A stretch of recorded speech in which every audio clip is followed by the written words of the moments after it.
you who are going to join us via our social media, we are going to be live on my Facebook page, right, Khadija? Yes. Are we live on the In the Spotlight page? We're going to be live in a while as well there. Okay, it's 12 minutes past the hour of 8 o'clock, and in just a while we are going to have a beautiful program with Julian Revere. He's our local cowboy, but he also goes by the name of Caribbean Cowboy. I don't know if I can try to get that deep voice thing going on during the course of the program tonight so I could be in line with Julian, you know? Because she's laughing at me. Okay, I am not going to try that. I'll leave that baritoneness to Mr. Revere. Keep it locked. We're coming right back on the In the Spotlight radio show. Thank you again for tuning in. Thank you for making us your choice on a Monday night. Wherever you are tonight, it is a pleasure to have you with us. Stay tuned.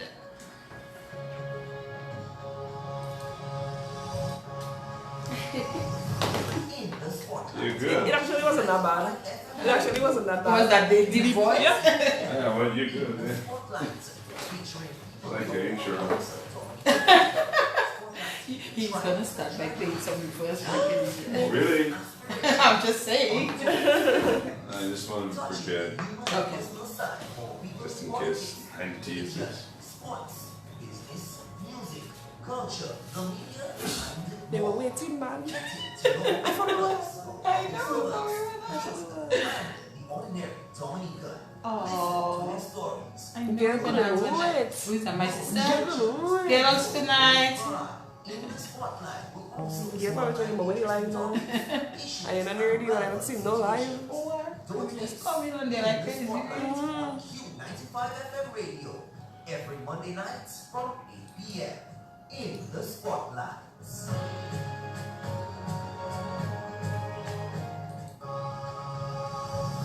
In the Spotlight. Hey, Paben. Oh, nice to see you, Paben. Every Monday night from 8 p.m. in the Spotlight. Ferdinand and Featuring Gary. people from all walks of Dominican life. Spotlighting their triumphs and Audience already. tragedies, dreams, hopes, and aspirations. Untold stories, touching the human and personal side of our people in politics, religion, sports, business, music, culture, the media, and more. Getting to know our farmers, public servants, youth, the ordinary Dominican. Listen to their stories. No limitations, no restrictions, no holds barred. In the Spotlight will also spotlight interesting topics, issues, and relevant situations. Don't miss In the Spotlight on Q95 FM radio every Monday night from 8 p.m.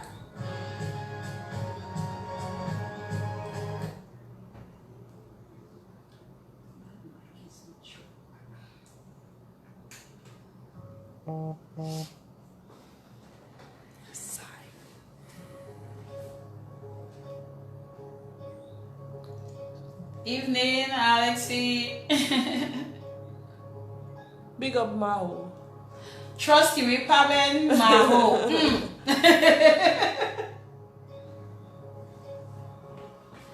16 minutes past the 8 o'clock hour. Good evening again to all of our listeners near and far in whatever part of the world you are tuned in from tonight. It is our pleasure again to be here with you for tonight's In the Spotlight radio show. And those of you who are viewing via Facebook Live, thank you so much for using that forum. You are going to be entertained tonight as well, so you'll get to see. Thank you so much for tuning in. As we begin our program and we say goodnight to the gentleman who is joining us in studios, Mr. Julian Revere, aka Caribbean Cowboy. Good evening, Ferdinand. You How see you what doing? I mean? Oh my God, you have such a beautiful voice. Thank you. Oh, do ladies just like you to just talk in their ears and listen? No, you don't have such requests. No, they just run far away from me. Really? They get scared. They say, hello.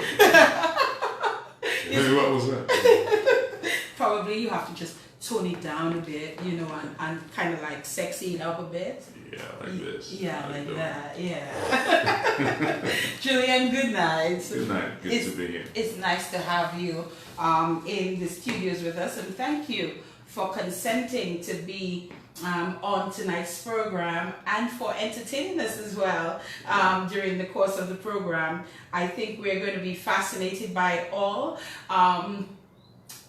Country music is something that I grew up in my household.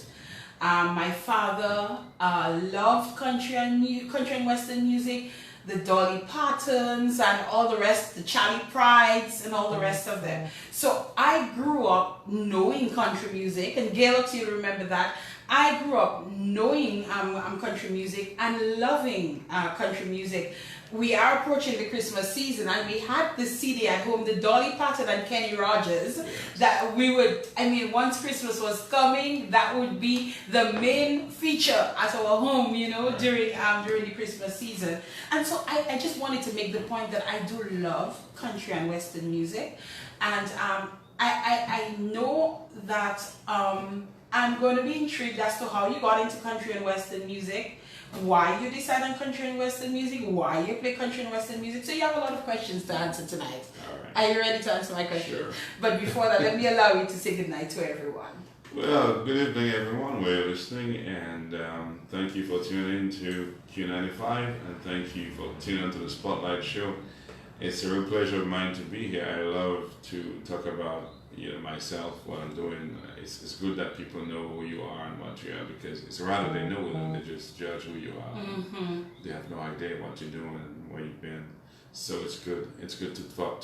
I like people to know things. So I'm glad to be here, and I like singing too. I like to entertain. So Yes, I like your perspective. You know, sharing with people, sort of taking away from the speculations, because Julian, I know you from winning DBS Christmas Song Contest. yes. I know you sing country and western music, but that's about it. Yeah, I remember you interviewed me Not so time long ago. time ago. Make it sound like we're so old. Well, we might be, you know. No, not really. Just time just flies. That's You know it. what I normally say, Yeah. Julian? I just normally say that I started in radio at a very young age, Right. which is the truth. I started around Exactly. 16, so you know. There you go. It may seem like I am old, Right. but I just started in the business very young. Yes, it's like, just like someone met me on the street, this young lady, and she said, "Oh my God, so long I haven't seen you. I didn't know you were still into music. You must be like, what, 60 years?" I said, "Well, really? Do I look like 60?" And I said, Not at no, all. but she knew me singing for so long because I started when I was 18, 19, you know, Right. the DBS Christmas Song Contest. Right. So it might seem like a long time, but It's not really such a long time, and you're not that old. We're not that old, people. Okay, we're not that old. Julian, let us begin our conversation tonight as it relates to understanding who Julian is and Julian's background and where Julian came from. Now, I saw Pavel is on already, so I see him already big up Maho, so I suspect there's some kind of Maho connection. Yeah. So let's talk. Yes, well, I was born in Maho, not even at the hospital, but in Maho self, at home, and I raised up with 8 of us in a 1-bedroom house in Maho, a shingled bedroom house, which still stands today, the wooden house, and I was very quiet, very home person, very quiet. My brothers, my friends, they were all, going around, doing lots of things, diving, going fishing, lots of things, all those things, but I was always quiet at home, mostly at home. You still come across that way. Well, I guess you're always the same person, you just develop as you go, but yeah. And I was always a reserved person, so a lot of people still call me by the names of my brothers. They didn't know me, it's like, no, I'm Julian, they call me Alfred, they call me Sandy, but they wouldn't call me by my name because they know my other brothers better than I did. So I didn't raise up knowing much people around my way because I was from there. But with the singing, as I started singing, and people get to know me. And Then they got to know your name. Exactly. They got to know your name. Yeah. So in what part of Maho? Well, Maho Central, if you want to say that, sometimes people call it back street, but I think we're both back in the front street because you can see us. See On both from the sides. front street, yeah. Yeah. So when you say that you were born in Maho itself and not necessarily at the hospital, is it a situation where you were one of those babies who was just ready to come out and you had to be birthed at home, or was it that your mother believed in midwives and that somebody came home to do it? What happened? Well, my mom didn't tell me nothing about it. So No? no. She just told me I was born on Tuesday, and then I stuck with that, you know. So you never inquired? No, I didn't think it was that necessary. I just thought people were born at home. That's okay, you know. It's okay to be born at home. I just didn't think. What about your siblings? Were they also born at home? I think maybe not all, but some of them probably were. Mm-hmm. I was the last two of my family. Oh, you're the last? Yes, last of 7 of us. No wonder they called you everybody else's name but your name. Right. You were the last. Yeah. Tell me, Julian, about your family generally. Well, my dad, first of all, started. I knew him as a painter. He painted houses for people. Okay. A lot of times. That's what he did. Then after the Hurricane David, he went into baking. He was a baker, and people still line up for bread just as much as they do Pottersville or whatever. So they still line up for bread. You know, bread was really good. My dad baked. And then he landed a job at DCP. You know, worked at DCP for many years, maybe at least 15, 20 years probably. And then he retired. Mm-hmm. But even more than that, people know him to be Calypsonian. Right. Mighty Provoker. And I found that out on Saturday. I did not know that before. And again, it just confirms my point that I knew very little about you. Right. But your dad was a Calypsonian, and I remember him. He was a bit of a heavy-set man, yeah. but with a really nice voice. He sang Calypso. He always stood stationary in the same position singing, if I recall that person clearly. But tell us a bit more about him and his Calypso career. Yeah, well, my dad never won the Calypso crown, but it came mighty close, like second and third, around during the time Picky and Trinidad, those guys were on to Evan, all those guys, is one of his best friends at the time. And he also won a road match king one time, a song called Riviere, Oui, Papa. Yeah. So once people see me, even when I was in the US, people saw me and they start singing that song. They would tell me they know who I was. Do you know the song? Not really, because the song was out when I was probably very, very little, in the 70s or something like that. Okay. So I probably know a couple of my dad's songs, but I didn't. That one was very old. Okay, but would you be able, for those of us who probably may not, and I'm not going to ask you to sing, is his calypsos. Right. I wouldn't put you through that, but at least remind us of a couple of his songs that you may remember, that we may remember. Well, there was a song called Price Control. Price control, we hear on the radio. But in reality, I don't know. I bought beef at $3.50 a pound in this dread financial situation. He did price control. He made the finals with that, came pretty close. Cool. There was another song about Heska. I received a letter from Heska about a woman, you know. Okay. That, you know, and the national, there was a song he did for the national, it's called National Heroes. Mm-hmm. And he was that song was talking about buying local and supporting local and the national heroes and stuff like that. So I don't know if people were a big fan, they might remember this song. Yes, I do remember your father. Were you a fan of Calypso? Well, yes, I've always been a fan of Calypso. I used to be on my dad's knees and on his knees, admiring him singing and playing his guitar. And my brothers and I, we used to have our own little band. We were knocking on teens, you know, and making our own guitars with catgut and you know, satin teens on pieces of wood.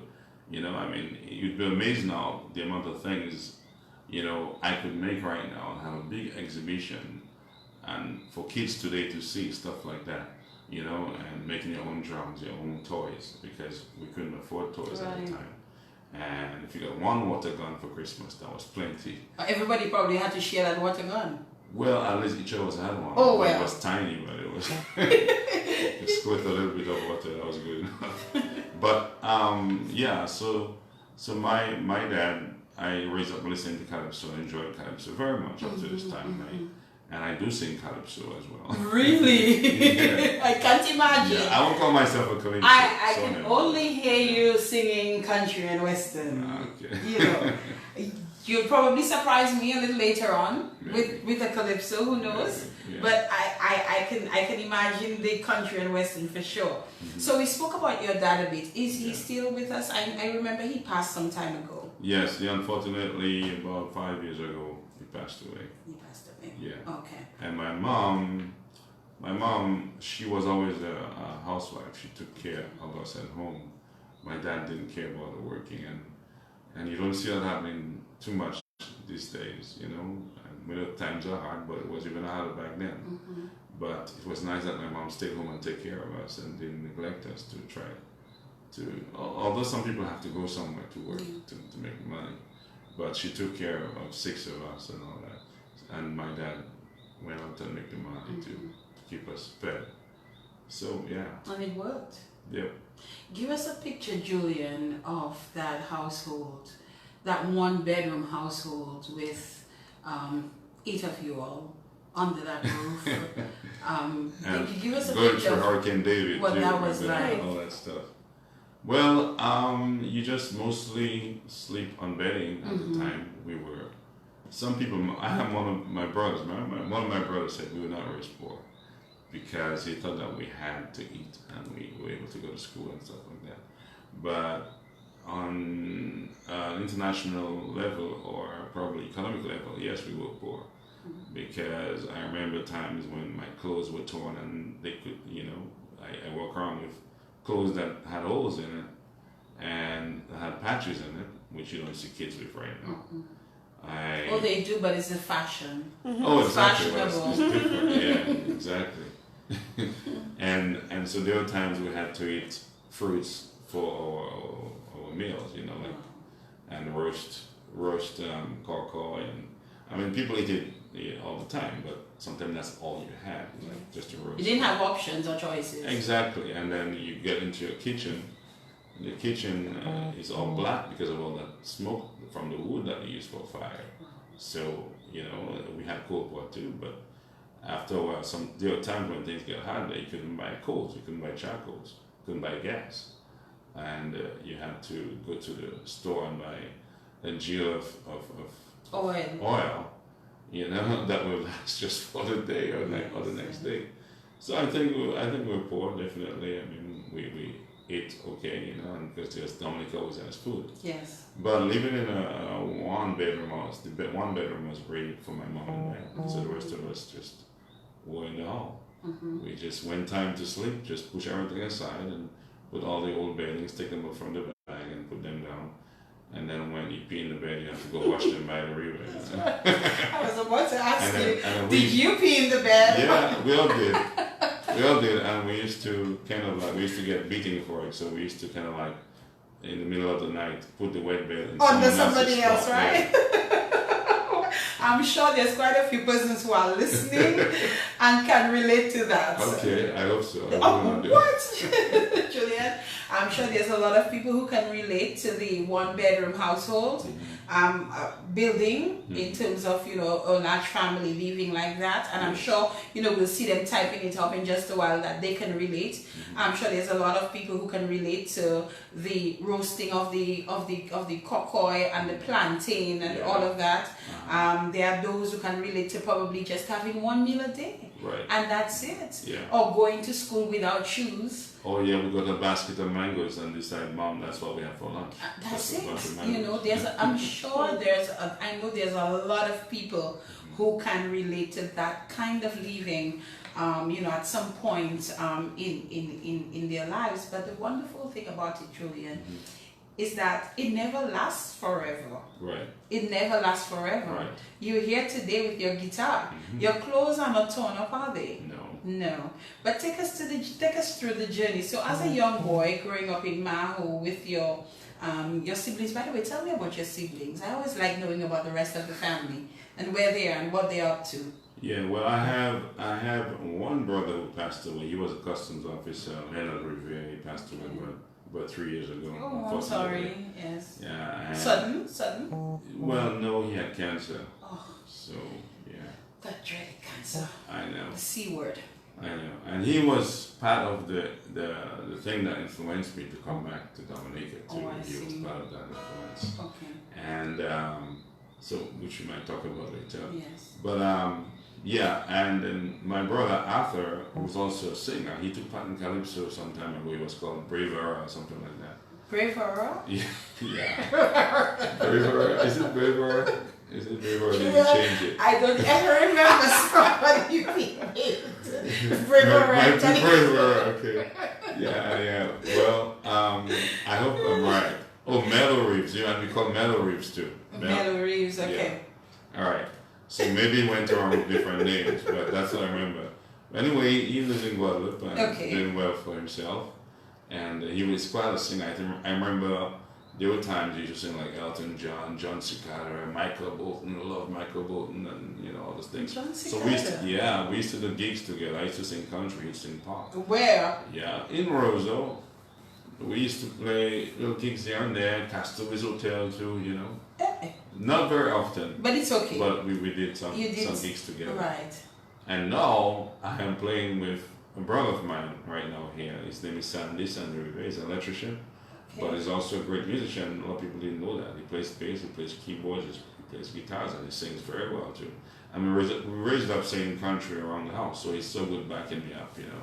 Okay. The same kind of twang, because the same country, you know, sing. You have to Right. have a little twang to it. Right. Yeah, so, and he's got that down. So we tried to sing as a group because all my brothers, we could sing and play instruments, but we always kind of like pull away from it last minute. So, but now we're more mature and older, we can understand each other better, so we got to work together. And that's one of the biggest blessings I've had since I've been back in Dominica, to play with my own brother and see him enjoying it, and he just can't wait for the next show, and he's always there to make the time, even if he has work to do, he leaves work and come to do the shows with me. So I couldn't ask for more from him. No sisters? Yes, I have one sister by mom and dad, and one other sister just by my dad. Okay. And there's Pauline Revere, she lives in Stockholm, and another sister who lives in Goodwill, my oldest sister by father, 13.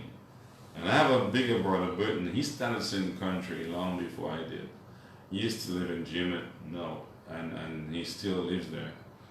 And he used to sing country, and one day someone told me, boy, someone was saying, boy, you need to hear Mr. Older brother. Mr. Brother can sing real country too, you know. So he started singing country, but the really old, very old country. Yeah. Wow. And now he comes to my show now and then. I'm so happy to see him. Like, come and sing with us. And it's just like, he will. Yeah. He will one of those good days. Yeah. It seems like since I started into country, a lot of people just take a back step, doesn't want to sing it. My nephew, Alvin Basil, is my nephew. He takes part in the Christmas song contest. I don't know if you've heard him. And a lot of people say he sounds a lot like me. So he kind of, when I first started singing, when I came back, he used to sing with me too. He'd do a couple of songs. Now he don't want to sing it. But why? I'm sure you would like more people to come into the fold. Exactly, definitely. The more the merrier. I mean, yeah, because we want to promote it, and it's good music. It's wholesome music, and people love it. So you know. So you mentioned did you mention that your dad played guitar as well? Yes. Ah. So all of this musicalness came from your father? I think it came from both sides, because on my mother's side, I have a lot of uncles who are great guitar players. They're very good. There's Emerson Luke, and there was another one called Warrell from Gotha Village, you know, people might know him from there. And they play some wicked guitar. And I think what happened is, from my father's side was more vocal, and from my mother's side was more instrumental. Because my father played guitar, but he was not great. But on my uncle's side, they're really, really good. So I have my couple of brothers who play guitar. They're better than I am. I took more of the vocal side. I just used the guitar to help me sing and write songs and play. But I'm not that. But Julian, you have all the ammunition in your family to start a country and western band in Dominica. Definitely. And to tour the Caribbean with Caribbean Cowboy. Definitely.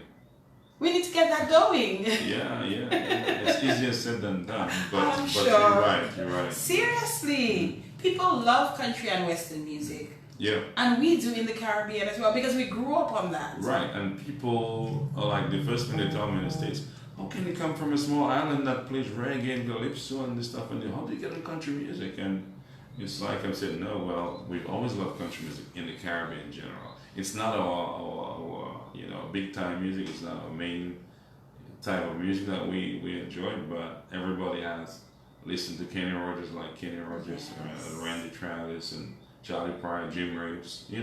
We grew up listening to this. Yes. And there was one time, it was Gregory Abbott, he had a workshop, and I was amazed, that was a long time ago, I was amazed that he wrote on the board all our different music, and he included country music as part of our culture.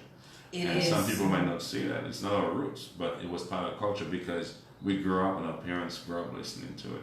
And I have young people today, 19-year-olds, who tell me, I love this music, my parents used to listen to it. And it's because of the parents, they end up liking it, so it's like, yeah. And I think that's exactly what happened in our household as well. That is why, we grew up, enjoying country and western music. So let us talk a bit, Julian, about your life growing up outside of living at home with family, in terms of schooling and your education. What road did that take? Well, for me, I never liked school that much. Yeah. No. But I don't want any young folks out there to kind of listen to me. But what I'm saying is that if you have your eye on a dream, it's okay to reach for it. But you still have to give yourself the chance educationally to learn as much as you can. But I wanted to go to school just to get what I wanted to get so that I can get a decent job. But my eye was always, since I was about my preteen years, wanted to sing for a living. So you always knew that? Yes. Well, I didn't always know I could sing, but I knew that at a very early age, I wanted to be a singer. I remember going to Bell Scumbo's band house in Maho, and my mom, I was probably like 6, 7 years old, my mom looking for me and she didn't know where I am. And there, by the band, I was just amazed and looking at those guys playing the drums and singing and everything. And I wish I didn't know I could sing yet, because at that age. But I remember though, I was probably 4 or 5 years old and I could whistle. And most kids can't whistle at that age. And everybody would come listen to me whistle, and everybody would say, come on, yeah, this little boy whistling, he's whistling. And I'd whistle for them. Can you still? I can whistle, maybe I did better as a kid, So they would come and listen to me whistle. So that was a sign. Yeah, I guess, because it's part of music. Yeah. So anyway, I grew up wanting to play music from a long time, even when I didn't know I could. And so then I went to school, Maho School, and then I went to what's called Isaiah Thomas Secondary School, which used to be a part of grammar school at the time. And then graduated, and I wanted to work in the customs. So I did just the subjects I knew that would get me there, because I knew what the requirements were. So after I did that, I went to try to get a job in the customs, and I was told at the time by the controller that, oh, you already have another brother working there, so. Oh. Yeah, just to find out later that there were other family members that worked there, brothers. So you had an older brother working there? Yeah, which is my brother who passed away. That was Revere. So I was really heartbroken that I tried and tried. And you knew that's what you wanted, exactly. And you went to school and you did exactly what you knew was required to get that job. Exactly. And they turned you down. Right. Just because I had a brother who worked there already. I mean, what was the reasoning that you and your brother would collaborate to do wrong things? No, it doesn't mean that. Maybe they want to feel like, too much of the family in the same fold or something. Okay. But you should have done your research, like you said, and come back to them and say, but wait. Yes. How do you explain this? Right. I wasn't that far. Why are you being unfair to me? Maybe a time like that I would have. Of course, you should have back then. But again, it was not what you were supposed to do. Exactly. It's what you wanted to do at the time. But probably that's not what was meant for you at all. Right. So when you got turned down for that job, what was your next option? My next option was, since my mom couldn't afford to send me to college, I just had to go to work, and my dad was really pressuring me to go to work. And then I decided I would join the police service. Everybody said, you look serious, you look like a police. People used to run. When they see me coming, they were smoking or something, they were throwing weed. They thought I was a police guy. I was so serious. I mean, even in school, they used to call me the Terminator. So I was head boy at my school, and then I was very serious, and I would be very strict. So, so anyway, everybody. I'll be back. Yeah, I'll be back. so I decided, okay, it's another thing to do. I mean, I did lots of different things. Like I worked for Revere. I was helping people put tires in the vehicle. I worked for Foles one time. I worked for Astafans making furniture. So I was doing anything I could do. These days, people don't want to work, but I was willing to do anything to help my family and my dad, pay the bills. Being 19 years old, going on 20, I was doing anything I could do. Construction, painting. My dad was getting painting jobs for me at DCP and other places. I would do all that, anything I could do. I also used to do sign paintings for people. But you're pretty skilled. Yeah, I'm also an artist. I do paintings and stuff like that. I just put more concentration on music. Even while in the States, I did some painting. But probably on your right, I was about to say probably on on your off time, if you want to put it that way. Yeah, you can do some painting. I worked with Il Etienne for a while. He had a shop in a studio in Massac one time, and I worked with him for a short while. But he fired me for a certain reason. Okay. I won't go there. That's all right. You don't need to go there. But although if I could push you, I could probably get you to tell me. But I won't. but it was nice working with him. But I want to hear about the police job. Yes. Let's talk about the police Okay. job. So you went to apply to be a police officer, and what happened? Well, I did everything just right. I did everything great. Everything was good. I had the right size, the height. That time you had to chest. And the right face, the okay, look. Exactly. Seriousness. Yes. But I was also a Christian, and I was really strict into my church life, and I was a very simple person, and I wasn't a street person who can go around the corners and tell lies and get away with it. So I was just being plain honest. So I remember one question was asked if I ever had, if I ever experienced illegal drugs. So I called the officer at the time aside and asking, well, I don't think I've never been into drugs, but one time I was at a very young age, like 11, I was in the country and my uncle asked me to take a pool. So I tell him, Take a pool? Yeah, that was just a puff. You call it a puff? Okay. A puff, a pool. I don't know. I don't puff, I don't pool, so I don't know. Yeah, you're not puff the magic drug. No. So are we talking about marijuana? Yeah, that's what I mean. You took a pool at 11? Yeah. And so that question was asked? Yeah. So I kind of call the officer aside and tell him, what about that? I mean, should I write that? Should I say yes or no? And he asked me what to write. He told me what to write, in other words, and I wrote it. Which was what, the truth? Which was the truth. And that you had a pool at age 11? Yeah, something like that. But people Really, Julian? My dad beat on me and he said I was stupid and everything. Of course you were. I'm sorry to say that. Yeah, I know. Who puts that? I know, but I was naive and I was Christian. I want to tell the truth. I guess I didn't know better. Maybe So I what just happened? wasn't meant to be, so I had to come out. So what happened? So when I heard the names and they never selected me, so I tried to find out why. And I had some inside person told me that this is why it was. So next year came, I reapplied. And I said no this time. I guess I was dishonest the second time. I guess I was dishonest the second time, right? Because your father probably knocked you on the back of your head and said, why did you put that information on this and you go back the second time? Yeah, he probably told the whole of Mao. And this time, you said you never had any illegal got drugs. Right, And they exactly. still didn't take you. Right, because I probably had my record was probably on fire, saying that I did already. So Oh my goodness. I said, okay, I tried twice. And you didn't bother again. No. I thought that was quite petty on their part, if you ask me. I mean, you're 11 years old. Right. Somebody gives you something, you don't try know. it. Right. You know, you're being honest and you're Right. saying, but you've never had it After since that, then. exactly. And there's no record to show that I did.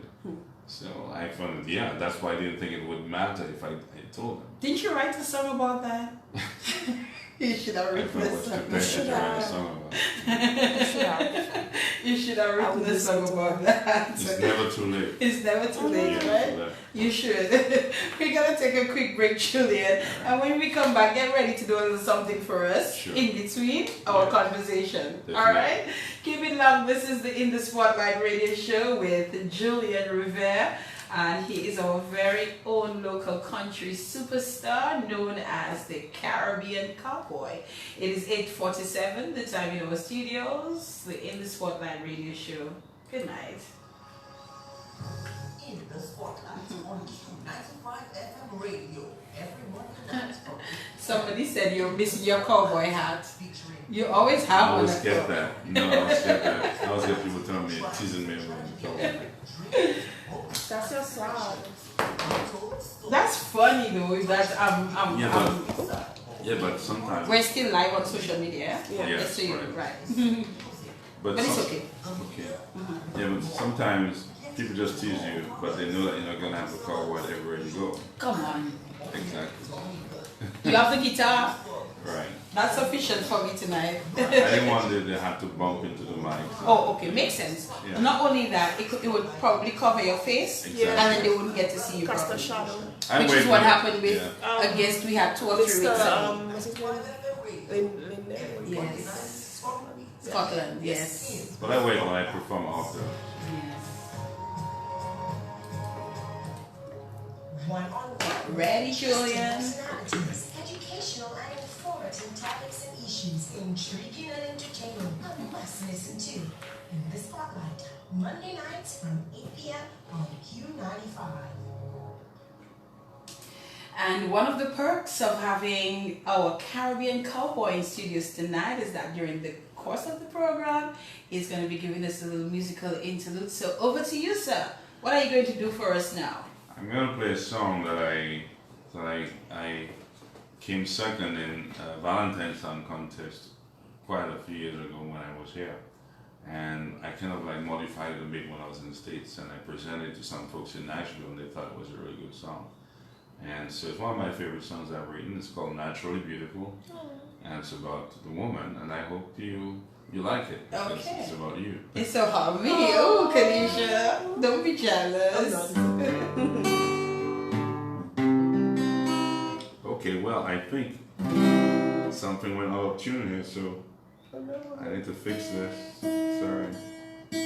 That's all right. It's all part of the entertainment. Right. I think I knocked the guitar somewhere and it just went out of tune. Okay. So when I was in Nashville, I pitched that song to a producer who had produced many big names. And he said to me, "That's a great song. I can see why women would like it." He said, "I'm not telling you yes or no about the record deal, but he said, go back and work on some of your pronunciations, because I was fresh up. Even if I was good in Dominica, when you go up to Nashville, it's a whole Totally different different story. story. So you have to be well polished and sound really good for them to get it on the air, for them to like it. So I had to go and work on a few things, and like if you pronounce the word mountain, you don't say mountain in the country song, say mountain. Mountains. I Exactly. like that. So I had to learn more of that, and then by the time I was ready, his label was done, it was bankrupt and all that stuff. Oh So- my. But he was really. He Into thought it. I had something. I just need to work on some pronunciation. He said, "I'm not saying yes or no, but just go and work on this and come back and stuff like that." But that was one of the situations I had. One of the opportunities we'll Yes. talk about Yeah. when we come back as well. So here's a song, Naturally Beautiful. Okay.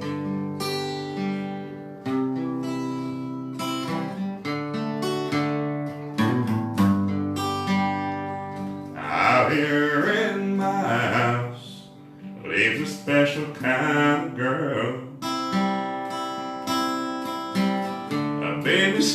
out to wager lives that last my world.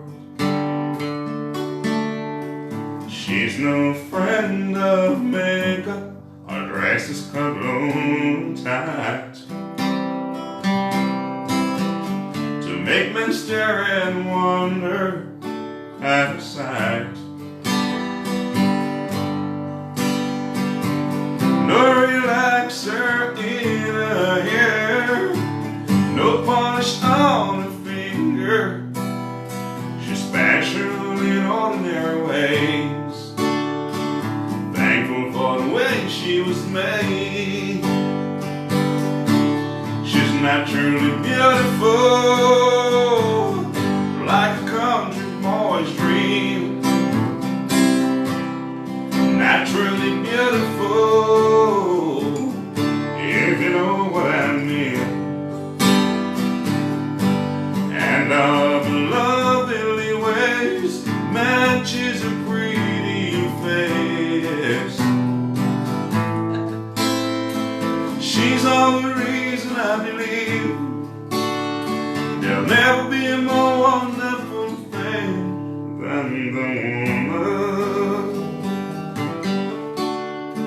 woman. She don't glitter up in diamonds or all the latest fashions and styles, but mama's dress, blue jeans and t-shirt fits just right. On a swing in the yard, combing her dark hair down, I never want to lose this sight. Only heaven knows what I found. She's naturally beautiful, like a country boy's dream. Sing along. Naturally beautiful, if you know what I mean. And all of the lovely ways matches a pretty face. She's all the reason I believe God never made a more wonderful thing than the woman. Whoa, she's all the reason I believe there'll never be a more wonderful thing than the woman. Than the woman. Than the woman. Woo! Oh my God, you wrote that. Yes, ma'am. That is a Every single word. Thank beautiful, you. beautiful That was country really song. I good. love it. Thank you. Naturally beautiful. That was lovely. And I think, you know, all the naturally beautiful ladies out there who are listening who are probably blushing while this one was going on. Yeah, I remember being in the States and ladies come up to me and every time she tell me, could you please sing that song? It reminds me so much of my daughter. She's just so natural. Play it for my daughter. I used to do it all the time. You're very talented. Thank you. This is good stuff. Appreciate it. I feel good just listening to that song. And I hope others did as well. We will get a couple more from you, you know, as we go out through the program. Somebody was saying something about rope and Rope and coconut. Rope and coconut. Yes, that is a song that I usually sing at the end of my show. Ah, so we'll do it at the end of the show? I don't know if I'll do it, but I Why not? Because it's a different song. It's a different song? Yeah. In what context? It's a song, it's a mixture of country and calypso or soca. Okay. It's really upbeat. Okay. And? Is it that you need other supporting instruments or something? It's kind of song that needs more of that, but I can try. If we want you to sound your best tonight, Yeah. you know, so we're not going to put you in any position where you're not going to sound your best. Right, I appreciate that, but it's a song that people love a lot, so it should be on the air. So Well, I should somebody get it. did say it. Yeah. It did say that they love it, so they wanted to Yeah. hear it. I read It's it. a lot of people's favorite, you know. Okay, Yeah. so you're saying that it may be here? No, I said it should be. Oh, it should be on the air. Yeah. And we're going to talk about some of that as well, Okay. because I know you've done some productions Yes. over the years. But before we get into that, though, Julian, when did you know that you could do this? Well, I remember being 11 years old again, not only. Well, that 11-year Yes. period, yes, you took the pull, and that is when the... Yeah. I don't think that had anything to do with that inspiration that got me to sing, the first I sing. hope not! But my first performance, I remember in front of the audience, was at Maho School when I was going to school in Maho Primary School, and we had a talent show for Christmas, and I went to sing a song. And the song I wanted to sing was actually Call of the County by Kenny Rogers. But I had a cousin who played guitar. I couldn't play guitar as yet. I had a cousin who played guitar, and he said he'd come to play for me. So I was disappointed he did not come. So I decided to sing a different song instead. And the song was like, well, there's no place like home for a holiday, 'cause the matter forever your own. And I think Sparrow At did. 11 years old, you wanted to do that? Yes, and I did. I Okay. sang that song in front of school, a cappella style, because I had First a time? guitar. First time ever first performing in front of... an audience. Yes. So that's when the people were like, oh my God, that boy has a big voice, a young boy have a big voice, like that, you know, when you puberty and all that. And so everybody was like, what? You know, they were like clapping and they didn't want to stop. So I knew, okay.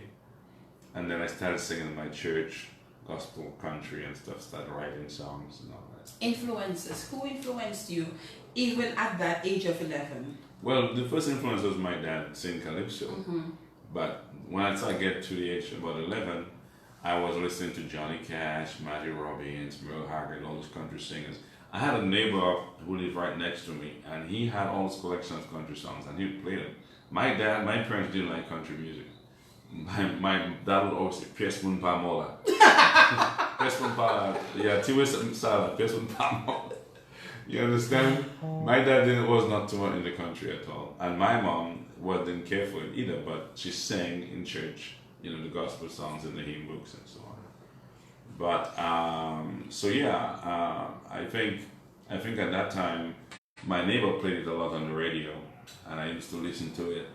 And I'm like, man, I like that kind of music. So that's why I get into the country.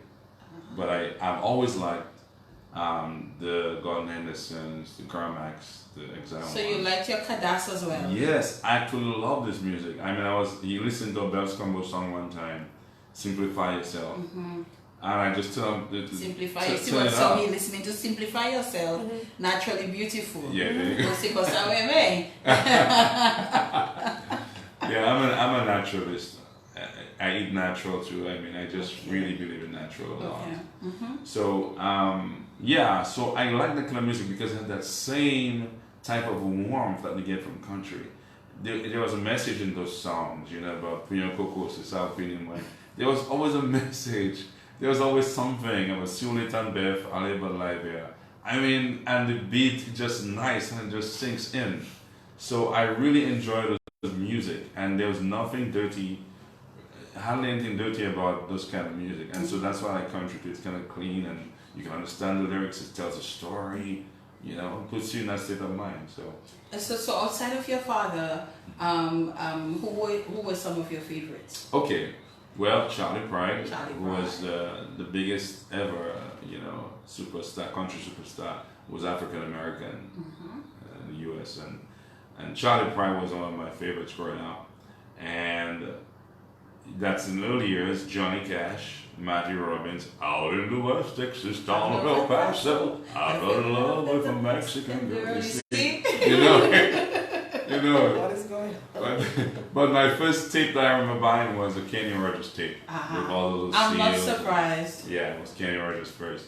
And then as I grew up, in my teenage years, I started watching George Strait and Randy Travis. So Randy Travis became like one of my favorites. Even his lifestyle I was following, and I see like something. I don't know if you can ever watch somebody and see yourself in the person, but he was one person I could see myself in a lot of his ways, and we were born around the same time and stuff like that. I don't know if that had nothing to do with it, but at least I could mention that. But so anyway, Randy Travis was one of my biggest influences, and then there's Keith Whitley, which was a lot of people don't know much about him. That He one I died didn't know. early, but he was so great. I mean, he sounded like a song, "When You Say Nothing at All, You Say Best When You Say Nothing at All," and so Garth Brooks, all those guys, influenced my performance. Well, you because didn't mention any ladies. Well, not really. I did not get much influence from ladies, but I do like a lot of lady country singers, Like Dolly Anne Parton, Marie, I hope. Dolly Parton. She's always crying, but she was never a favorite of mine. I love Dolly. But she's great because I remember there was karaoke at the gallery one time, long before when I was here, and I felt so bad because everybody was singing along to someone singing a karaoke song. The person was singing Julian, that song Julian, and I had never heard that song. Jolene. Exactly. And I had never heard that song, but everybody knew it. And here I'm the country singer. Exactly. So that's to show you how much Dominicans were into country. Yes. Dominicans love their country music. Dominicans and St. Lucians. Yeah. Jamaicans too. I think the Caribbean. The Caribbean. People told me about Antigua and Barbados too. They told me like, oh, you should go there. And they love it there. So I think probably generally. Because you know what? I think I've also met a lot of people in the U.S. who like reggae. They like island music as well as country music. And that's why I became the Caribbean Cowboy. Like when I was in the States, I decided I went for a country music career. But I landed in Florida. I'll tell you what I got there. Florida? Yeah. Down south is where you're supposed to be. South. I mean Texas. You mean Texas? That yeah, everybody thought I was in Texas. A lot of people thought I was in Texas. But most of my time was in Florida. You know why? It's because the guy that I worked with, who met me in Dominica and discovered me in Dominica, said, hey, let's go make some money in the States. Because you got a voice. You should be up there making money and I can help you. But he happened to know people in Florida. They had lived there for 20, 30 years. And he knew all the places to make money. But the only thing is that country music was called the C word there. In other words, they don't want to hear any country music. We had a... You may not understand it, but there's a lot of Americans who don't like country music. You have to find a crowd. Okay. And you go in the southern parts like Alabama, you go in places like that, you might think it's country, Texas. But that's what I'm thinking. It's not what you think. I mean, Texas is about cowboys, ranches, Dallas, and all that. But it's not so country music as you might think. But there are places that you have to know where to go to play. You just can't go anywhere and play. Because people still laugh at you if you walk maybe somewhere in Texas with a cowboy hat. Okay. We're going to talk a bit about how you came to go across to the United States, but even before that, quite a few things happened here in Dominica. Right. You participated in a few competitions. Yeah. You produced some music. Let us talk about some of that before we take that leap across to the mainland. Right. I always wanted to take part in the Christmas song contest. I had a brother, Affer, who was also the Calypsonian singing for a while, that he took part and did not win, and there was Philbert's judges at the time. I remember Philbert. He was from VCAS. Yes, right. And he was one of my early influences too, local influences. I forgot to talk about local influences beside my father. Agnes Aaron, I don't know if you remember her. Eddie Lloyd, that was Jerry Lloyd's brother, who used to sing country. There was one time Jerry Lloyd said, yeah, Julian is trying to sing like Ronnie Travis, and my brother trying to sing like Kenny Rogers. So I used to listen to Jerry Lloyd's brother, Eddie Lloyd. He was singing along before I started. And there was also a few other people like Hendrix Thomas. He used to sing country a lot, especially gospel. I remember that. Yes. As well. And they were part of my early influences, before I started singing.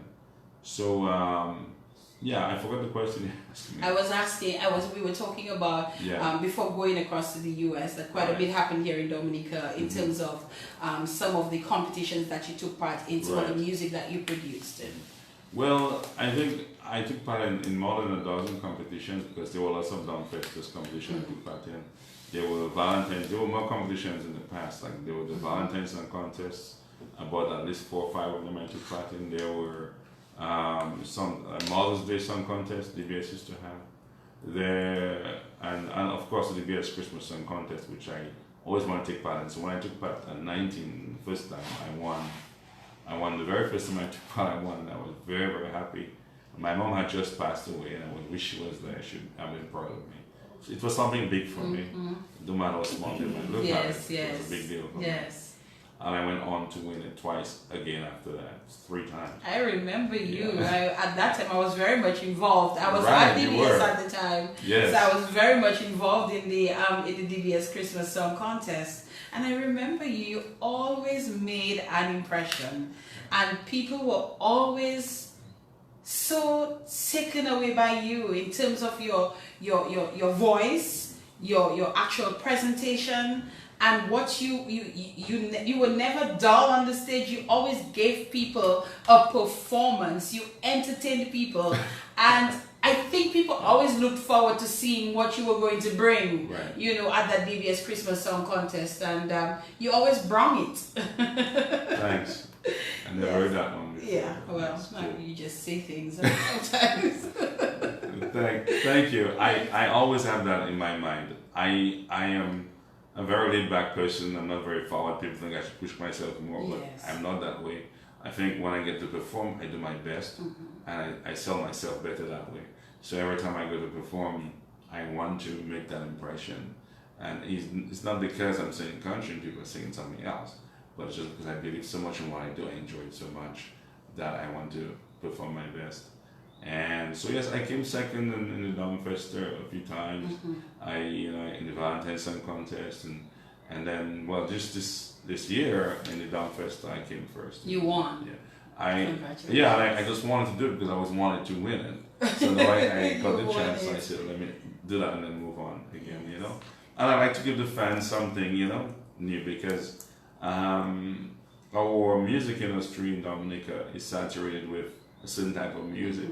So I like to, for especially the younger people who did not know me before I went to the States, that they would hear something from Julian Revere, something new and fresh. And that's one reason why I took part in Dumbfest. And over the years, what generally was the reaction of people to you in terms of DBS Christmas Song Contest and all the activities that you took part in pre and post events / competitions? Okay. Well, I always get a lot of people support in my music, whether it's a competition, whether it's a show. A lot of that was credited to my voice and my presentation on stage, my dance moves. There were people who actually imitated my dance moves, and that made me feel so good. Of course. Yeah, exactly. So I said, if they can imitate me, that's really good. So I really appreciate that. There was a few people who used to react negatively towards me. They'd be like, "Oh, sing West Indian music," and they'd yell things at me, and and be yourself and this. But they didn't understand that, being myself was singing what I like to sing. That's correct. Being what I like. But you had the doing what I voice like for to it as well. well, I could sing. I could sing any kind of music. I know I have the voice for it. Thank you.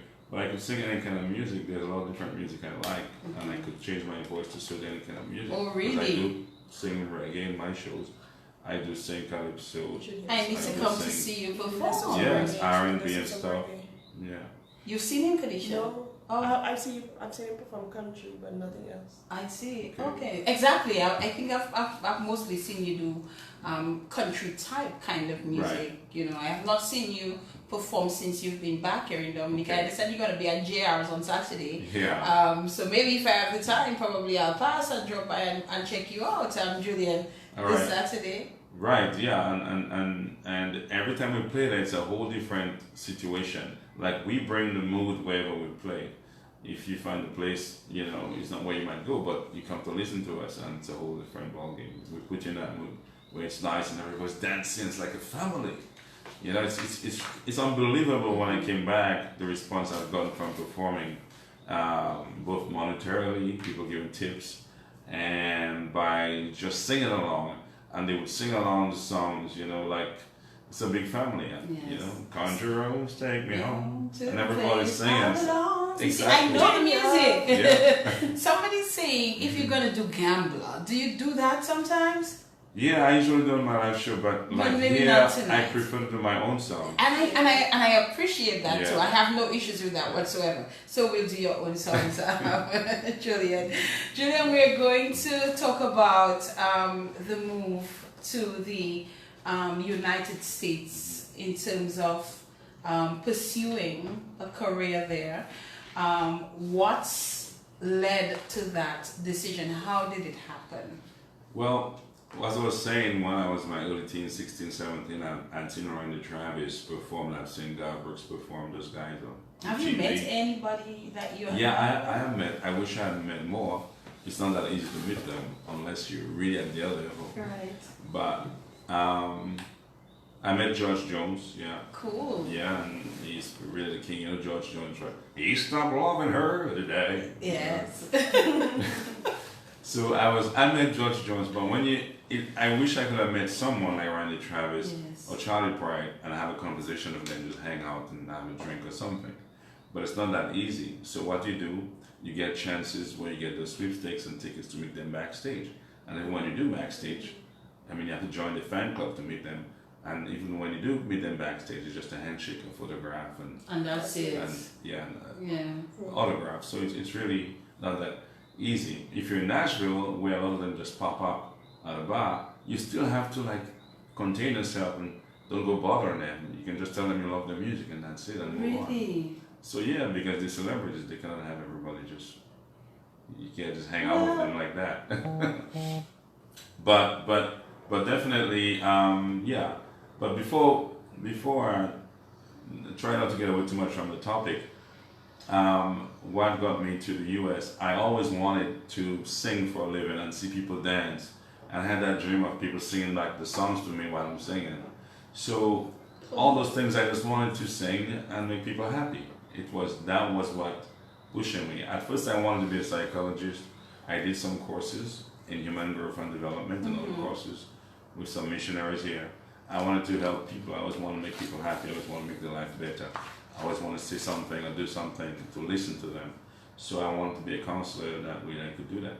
But when I realized I was not much of a book person, I had to read so much books, I just kind of resort to writing songs that would influence people, which is what I wanted to do. So I was working at J. Nassif for 10 years, and I always said I don't want to work there for more than 10 years. I want to go on to work on my music, and I had met several people from the US who told me, oh, I know this producer, I know this guy, I'm gonna get you, put a package together, I'm gonna send it to this guy, but none of them came through. So finally one day being at the office of Jane, as if some guy came up and they told me that there was a guy looking for me. So I was not there, so he came back a second time and started singing a song. He started singing a song and we were both singing the same song. And immediately we just clicked. He was a Caucasian guy from the States, probably in his 50s, he was probably around 20 years older than I am. And he said to me that he had just got laid off from his job. He was a male nurse, and he got laid off from his job. So he decided to take a little tour to the islands and check the music, the reggae music and stuff. So he stopped in Grenada, Trinidad, and ended up in Dominica. And someone told him, oh, well, they thought that he looked like sort of like Hillbilly. That's the name that I heard. So they told him that, well, we have a country boy here too. And he said, well, I want to meet him. What, a country, guy singing country here in Dominica? I said, yeah. So that's why he ended up going to come to my office at J. Nassif, I was working at the time, and he started singing that song. So then I went with him my guitar, we started jamming at a little guest house in town there. I forget his name.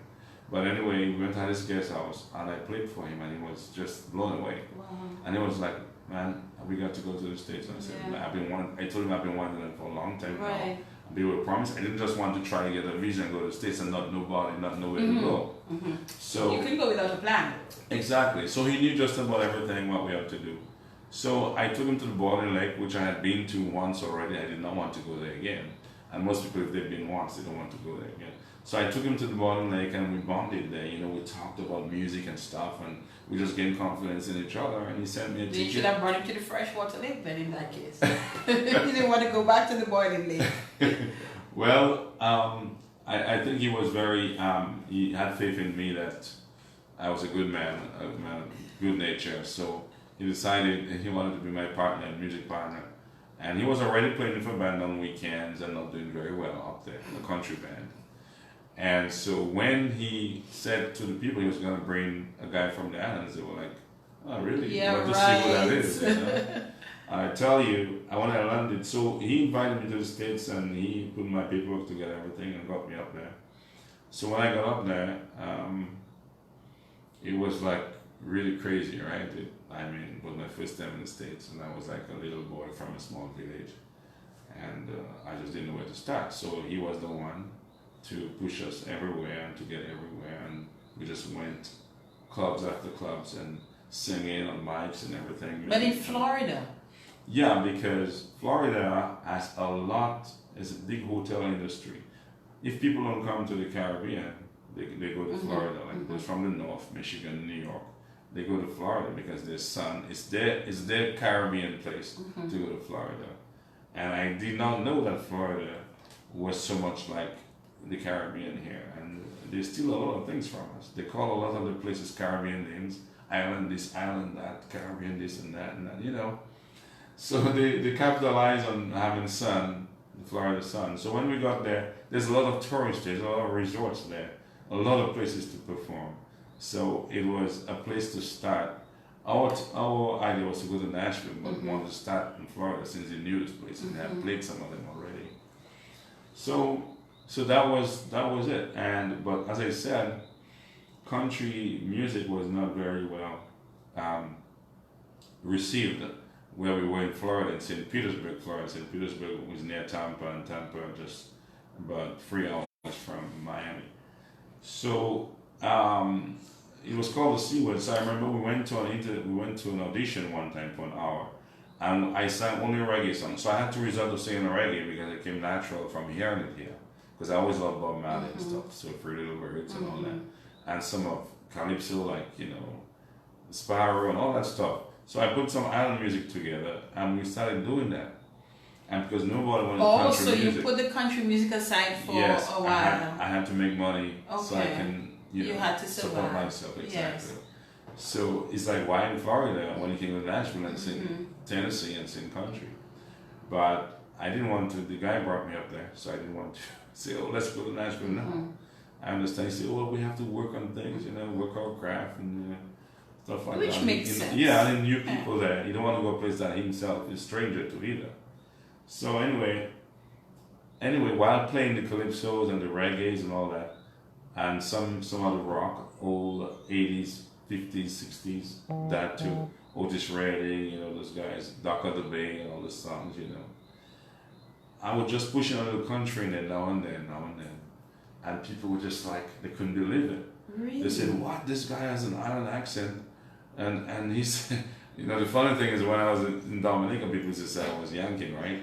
But when I went to the States, people say I have an island accent. But of course I understand it because I don't speak like an American. But I always try to speak properly. That's just me. I never was trying to speak like an American or anything. I just always want to speak properly. But like you, like on the radio. That's right. You speak properly, exactly. I don't think I have an accent. People tell me I do. I don't think I do. But anyway. Right, exactly. I don't think you do. I think you speak proper English. I speak proper. Exactly. So I start pushing the country now and then until they really like it. And then before you know it, all the bands were putting country music in their repertoire. So people hear about this Caribbean cowboy guy, and it was like a threat to everyone. Everybody go to sing. People would tell me, "Oh, go back where you came from and play your reggae and stuff like that." Yeah, I had a lot of criticisms, I'm singing country up there, and people say, "You don't belong here," and this and that. But I stuck with it, and then I became from singing the reggae and the calypso to singing mainly country. Because people realized what I did, I was so good at it, thank God. In Florida still? In Florida. And I played so many resorts, I played festivals, I won a competition. There was a Sunshine, they were advertising St. Petersburg, the city of St. Petersburg with almost 1 million people.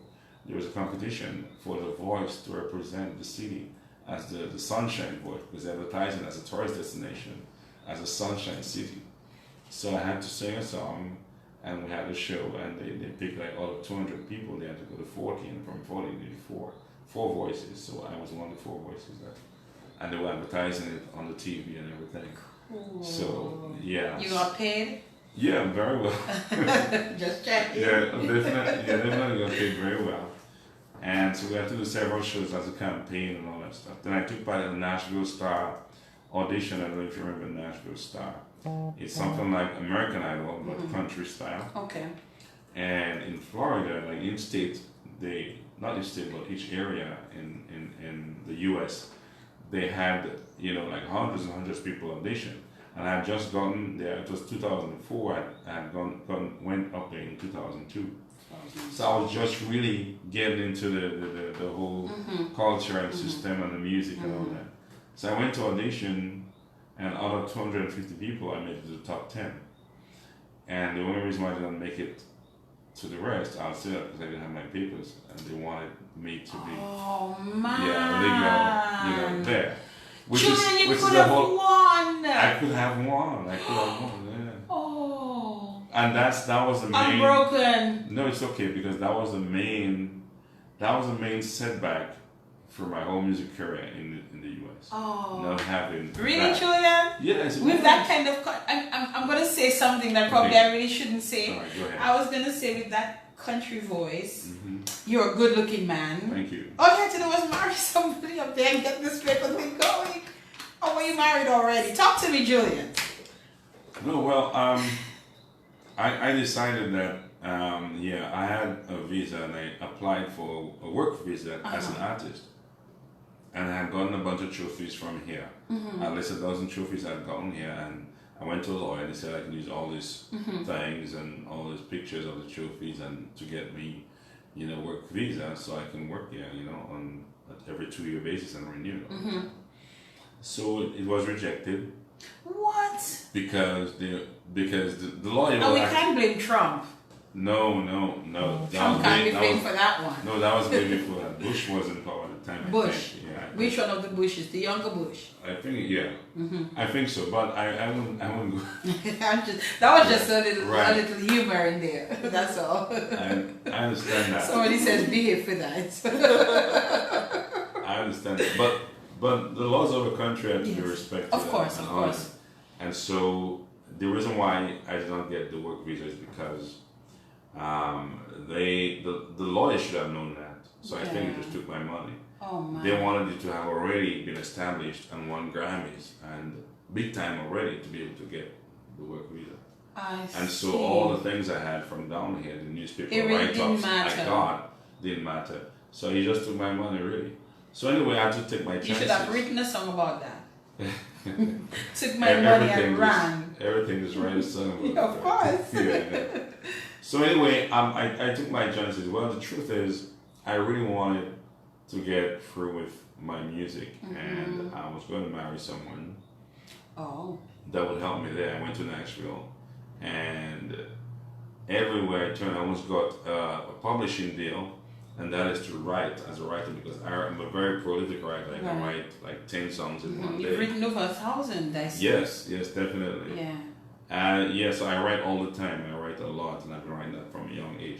So it's like you get to write for these people, and they pitch songs to those big guys who like Randy Travis, George Strait, and if they like one of his songs, they record it. Then if you have about 2 or 3 of the songs, you have your retirement money.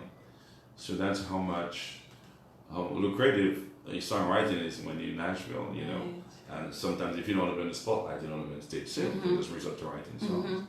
And I was going to get that deal, and I was still coming back on my honeymoon, and we would talk business. They're going to put me down to write. And, the company was called Astrid Recording, and they were close to one of the major recording studios and companies and publishing companies, which is Arista Records, So anyway, to make the story short,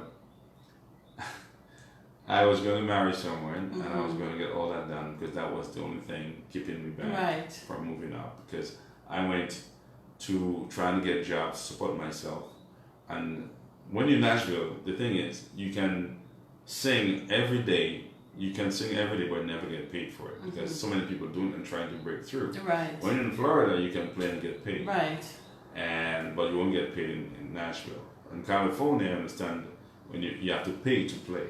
Oh. Yeah, so that's how much you have to pay to get yourself to let people listen to To you. get that break. Right. So Nashville was a place for that, but because I didn't have my papers, I could not work. Because everywhere I tried to work to support myself while working on the music, they turn you down and say, no, you gotta have this, you gotta nowhere, not to wash dishes, not to even dig ditches. I would do anything while I was there just to support myself to get through. So when I couldn't do it, I had a friend who I was dating and was not working out. We were in and out of the relationship, and she said she wanted to come up there and help me. So she decided to come up to Nashville and to work so that we both, From the person was from Dominica? No, that was Florida. That was someone from Michigan. Michigan, okay. That was a Caucasian lady. Okay. She wanted to help me. Right. Her parents, the whole family loved me and my music. They thought the world of me, and so I feel like I owe it to them just to try to dig the daughter, see if it works. Because they loved me for the daughter, but I wasn't sure that I felt the same. Right. But I just felt like I wanted to move ahead. And I just said, you know what? I'm just going to do this. Yeah. So we're going to engage. I engaged her and stuff.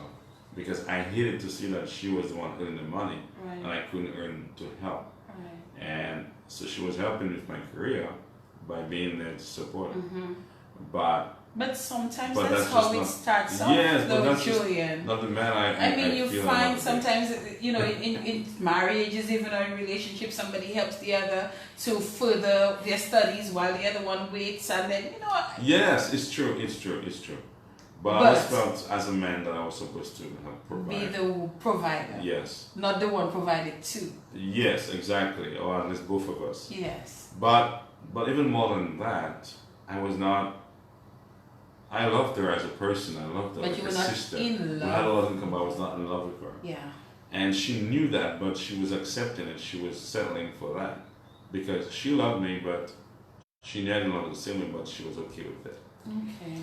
But I wasn't okay with it. Yeah. So, but when I decided I was going to get married, I was okay with it. I said, I prayed to God and I said, maybe that's what it is, maybe that's just the way it's supposed to be. Look, I'm in Nashville where I really want to be. Yes. I'm doing well. Everybody's boosting me up. Every time I go to a place to sing, people say, you got to hear this guy's voice. You can't believe it. He sounds like he's from the island, but when he sings, it's like from Texas, And so I was making waves everywhere I performed in Nashville. And the only thing I was waiting for to get that break was to legitimize yourself. Yes, exactly. Because I went for jobs to work in kitchen, anything to help support myself so I can stay in Nashville. But once they ask for certain papers and you can't provide it, they look at you like you're some kind of space, like you're not a person anymore. So, and even in the southern states like Tennessee, it's even harder. So anyway, I decided to get married, and then when we were really 4 days before the wedding, we were already getting gifts at our home. And believe me, her dad was a rich man. I could have a really nice life with her. Her dad would do anything we asked for. And he was the president of a huge credit union chain, and he had board of directors coming to a wedding. He had a lot of people flying in for the wedding. I don't know why I'm nervous about hearing the rest of that story. So 4 days before the wedding, I decided I did not want to do it because I was not in love with her and I don't want to use her that way to get to where I wanted to be. You are such a man of principle. First you tell the police that you pulled, and now 4 days before the wedding, you chicken out. Right. And the sad thing is that I could not tell her to her face. I had to tell her while I was on my way back to Florida, because I had done it 2 weeks before, and she broke down and cried, and I couldn't stand it. So I said, okay, you know what? I bought her a car and some flowers, and I said, we're going to do what we have to do. We're going to get it going. But then again, he came back to me and said, no, what are you doing? You can't do this for fame. You can't do this just to get what you want. What about divorce? Then I'm thinking I'm going to divorce in 2 or 3 years. So why am I going to marry someone I'm thinking I'm going to divorce them? It's you just using the person and knowing that they love me so much. So I prefer that I tell them just as it is, rather than, move on. Now after that, I lost everything that I ever had. She threw it away and everything got lost, and I just started all over. It was like a hurricane took away all the things. But anyway, she was really hurt. But you thought it was the right thing to do at the time. Yes, at the time. In terms of your principles and your heart. Yes. And your future even. Exactly. I could not. I felt like I would not live with myself Yeah. to have known that I did that. I mean, a lot of people do, you know, but I didn't feel it was fair to her, and even divorce would be worse. So I called back the company and told them, well, I'm heading back to Florida. They said, oh, we're so disappointed. We don't want to work with you. And for Tennessee, Nashville, you have to be there for them to take you seriously. They will tell you, oh, well, still send us your music and stuff, but you have to be there to take you seriously. So I went back to Florida and like just feeling like, okay, I go back to Florida, maybe I'll come back to Nashville. And I did make a trip to Nashville after being in Florida, but I had decided already by then I want to come back home. Yeah. Yeah. Give us something. We need something between that. Julian. Okay. We need something between that. Right. But you know what? I don't fault you for the decision that you made. Because at the end of the day you are the one who had to live with yourself and your conscience. Right. You know? And I think it takes a big man, a real man, to realize that, listen, I'm doing this for the wrong reasons, and to make a decision. It was 4 days before, money was already spent, I'm sure dress was already bought, tuxedo, the whole works, everything was already done. But at the end of the day, you were man enough to make that decision and to pull the plug before you were plugged in, and plugged in a way that you would probably never be able to live with, and you'd be unhappy and you'd be miserable. And but whatever God has in store for anybody, you know, no matter what, you know, who knows? Who knows, Julian? Give us something. Okay. What are you gonna give us this time? All right. This is a song called Island Boy. Island Boy. Yeah. Okay. And I think I've played on the air before. But it's a song that talks about me returning to Dominica and some other reason why I want to come back. Okay, cool. So if we're listening intently, we may hear some of that before you actually tell us. Right. Okay.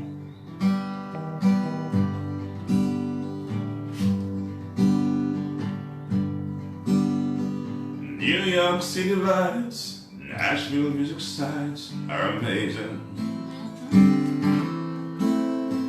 Miami Beach, Las Vegas strips, enchanted. But I'll be dreaming about home when I'm alone in some hotel room. No matter where I roam, I'm still the same old soul, and I'll never lose. This island boy, I'll always be an island boy. With my face in the sun, my hands on tin drums and my feet in the soil. I'm an island boy, I'll always be an island boy. My dreams are bigger than the world, but my heart is with a girl living by the ocean with this island boy. Oh, I love to glance at the way people dance to the songs I play.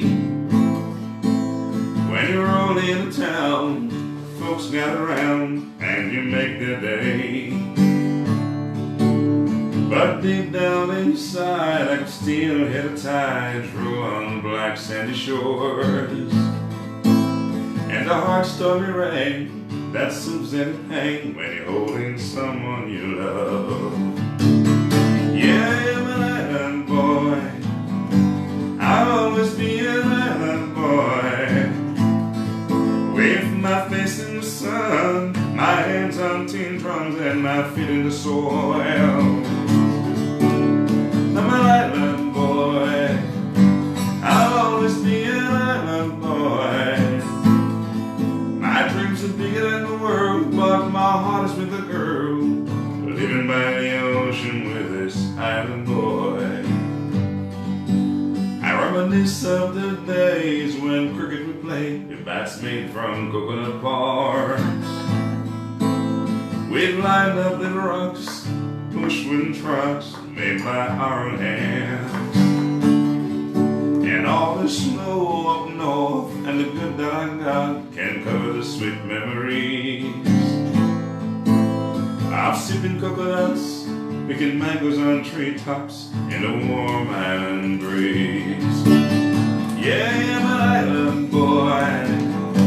I'll always be an island boy.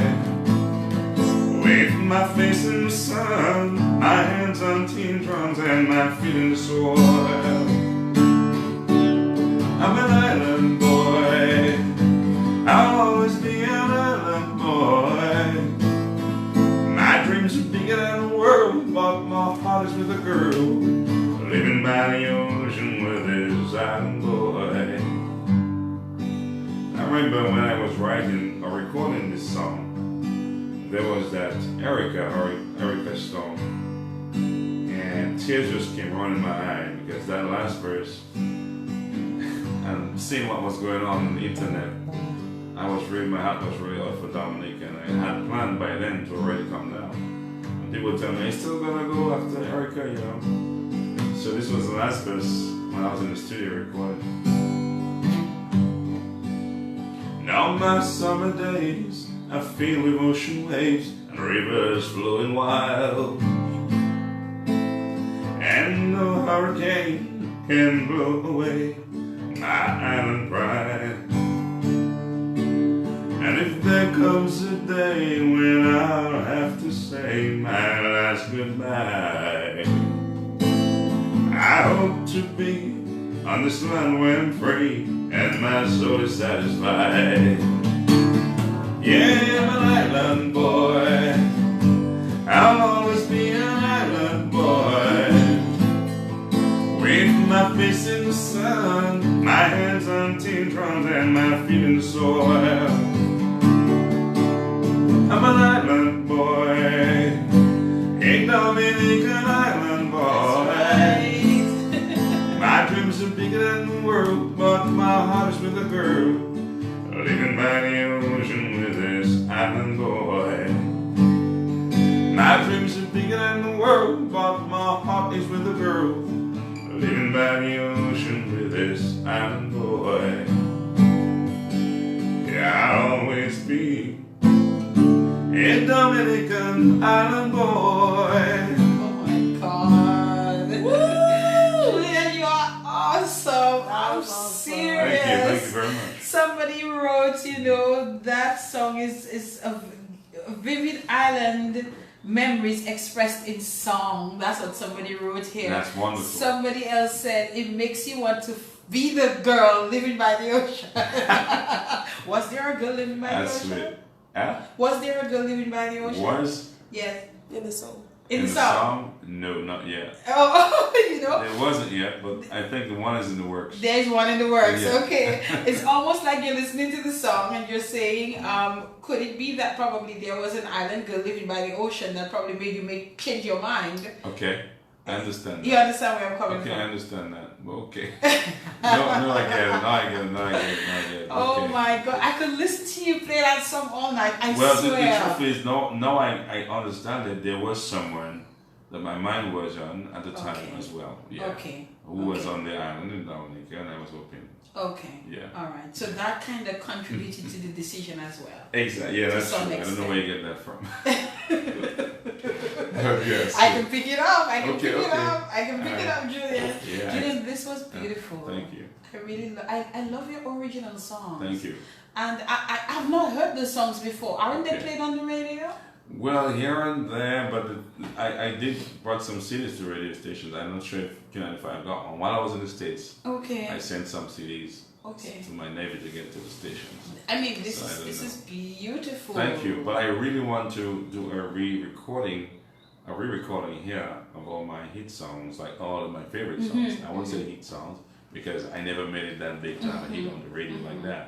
But as far as the favorites, because when I performed that song, for example, in the States, a lot of people don't want me to go home. People actually cried. I know it can have that effect. Yes. So when I did that, I wrote that song, and I sang it up there until I'm returning, they understood. They were like, okay, we understand why you have to go back. Okay. And yeah, so. In terms of the music that you've produced, how much of your music is available for purchase and where? And in terms of the favorites that you're going to produce, what is the timeline on that? I would love to get one of those. Thank you very much. Seriously. Okay, I have produced 9 albums while I was in the States, and some of them I helped in the production, lots in the production of those albums. And I sold a lot of them, online and all around my shows, thousands of CDs. I used to tour around the US and selling those albums while on tour. Okay. So that's why I made most of the money. Right. My money was touring and saving the money and all that stuff. So until I can come back to Dominica, I didn't want to come back with nothing. You can't come empty-handed. Exactly. So anyway, when I came back here, I was selling. There was this guy who always at Nassau's area selling those. I had some in another store. I forgot the name of that store. But it was what's his name? I forgot his name. Collins, I think. Oh, acoustics. Yeah. Right, acoustics. exactly. Yes. But I had to pull them out when after the hurricane, because all my CDs had gotten damaged by the hurricane. Like I had a bunch of CDs available, but they got destroyed. So I had to take those that were there and sell them when I got my shows, because that's what I had. Okay. So presently, what I'm trying to do is to re-record the song, but instead of doing all those CDs over, 9 65 CDs, I want to make a pool. I want to make 20 songs, so give people a lot for their money. Okay.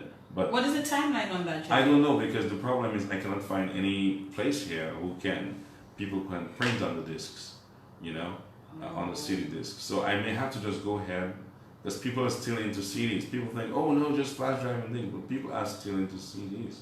And I can't take CDs. Right. Yes. Yeah, I know. And so people are still into CDs, so I maybe should just go and work on the songs anyway and try to get them together. And then when the CDs come, but my problem is I can't find anywhere here who can print on the CDs. Okay. And so, to get the machine is very expensive in the US. And I'll tell you what, this guy called Emil Deputa, he makes anything happen. You ask him and he makes things happen. So I suspect you should probably make some contact with Emil and see how Emil can work with you, to make this happen. I don't know of anybody else that I can probably just say off the bat, but probably you can probably get. Yeah, Ken Robinson used to do it. Yes. He used to do it, but I say he no longer interested, so the machine, he doesn't even know what's going on, so he wasn't really interested. Okay. And there were a couple of people I tried and said the machine broke down and cost thousands to get one. So. But you need to put this music in our hands. You need to put it in our CD players, in our cars, at homes, and so on. We will listen. Yes. I can tell you that. We will listen and we will enjoy it. I can see myself driving with the 2 songs that you've done so far. I've not even heard your other songs. Right. And I'm already seeing myself loving these songs. And I think you probably have more that are maybe even better than these, or on the same level that we can enjoy. Just, driving and just listening to music and enjoying some good music, country and western music with a Caribbean slang. Exactly. Yeah. Exactly. And that's what I'm all about. You need to work on that. Because I believe in my culture, I believe in my people. So even when I write songs that are country, they have to do with people in Dominica, my people, It has to be for culture as well. So I even by the middle of next year. Yes. We're gonna hold you to it. Yes, seriously. Definitely. We're gonna have to hold you to it. Because if nothing else, I'm going to just get it done overseas and bring it. Somebody's saying you should have a concert. There's a Laura gentleman who says to tell you something. And a good friend of mine says, Ferdinand, you need to see a live performance. This guy is the consummate artist. He's awesome. So that's what people think about you out there. Yeah, because a lot of my even fans who heard me singing in the competitions, I'm all still nervous on stage and just doing one song, but they haven't heard me sing 3 hours or 4 hours a show to really perform for a long time. So it really makes a difference. I would come. Yeah. I would come, and I'm not just saying that, Julian. I'm sold. I'm sold on what you've done so far. Thank you. So after all of this happened, you decided to go back to Florida. Yes. And what happened when you went back to Florida? What did you go back to? When I went back to Florida, I went almost broke. I only had $200 to my name. That was in 2000, because you did. Everything was taken away from you. Exactly. And I spent all my money in Nashville, staying there. I saved money to stay in Nashville, thousands of dollars. That just went so fast, and because I wasn't working, because you can't work in Nashville. I couldn't work because I didn't have my papers, and you can't get paid for playing because everybody's doing it. You just tip you. The most you might make is if you want to play a street musician by the road.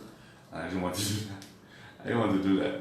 So anyway, when I went back to Florida, I had $200 left. So that was the poorest I've ever been as a working man. And my friend, he was hesitant to go back and look for gigs again. He was willing for me to stay. I didn't have a place to stay either, so he told me I can stay by him for now. Why was he hesitant though? Because I had left. You had and left. He was unhappy that I left to go to Nashville. But he knew that was my dream, and that was my reason why I came to the States, and that's what he promised me. But he was afraid that they would not want him in Nashville with me. He did not want to pursue Nashville. He was happy living in the Florida beach life, playing music on the beach, wearing shorts, and checking out the girls and everything, you understand? But I wanted something bigger, so that's why I had to move to Nashville. So when I came back to Florida, I knew a guy who was a music producer in Nashville for a long time, and he was an older guy, but my father's age. And he loved me so much. So he had some guest house that he rented to tourists. So at the time the season was slow. So he told me I could stay one of the place if I have cleaned it up for other, customers, when they come. So I did that. I painted. I weed the yard, and I was fishing. There was a pier, and I was fishing there on the pier right by the house, and I was fishing. I was catching fish people were throwing away, and I was catching to eat because I really didn't have much. So I had to start looking for gigs again, because it's a strange thing when in Florida or in the US, you've been working for 5-6 years with people playing music the same place. You come back and ask for a gig, and they look as if they don't know you. So you have to start all over again. So after that now, after a matter of a month, coming from being the poorest I've ever been as a working man, I become like making the most money I ever made. How did that happen?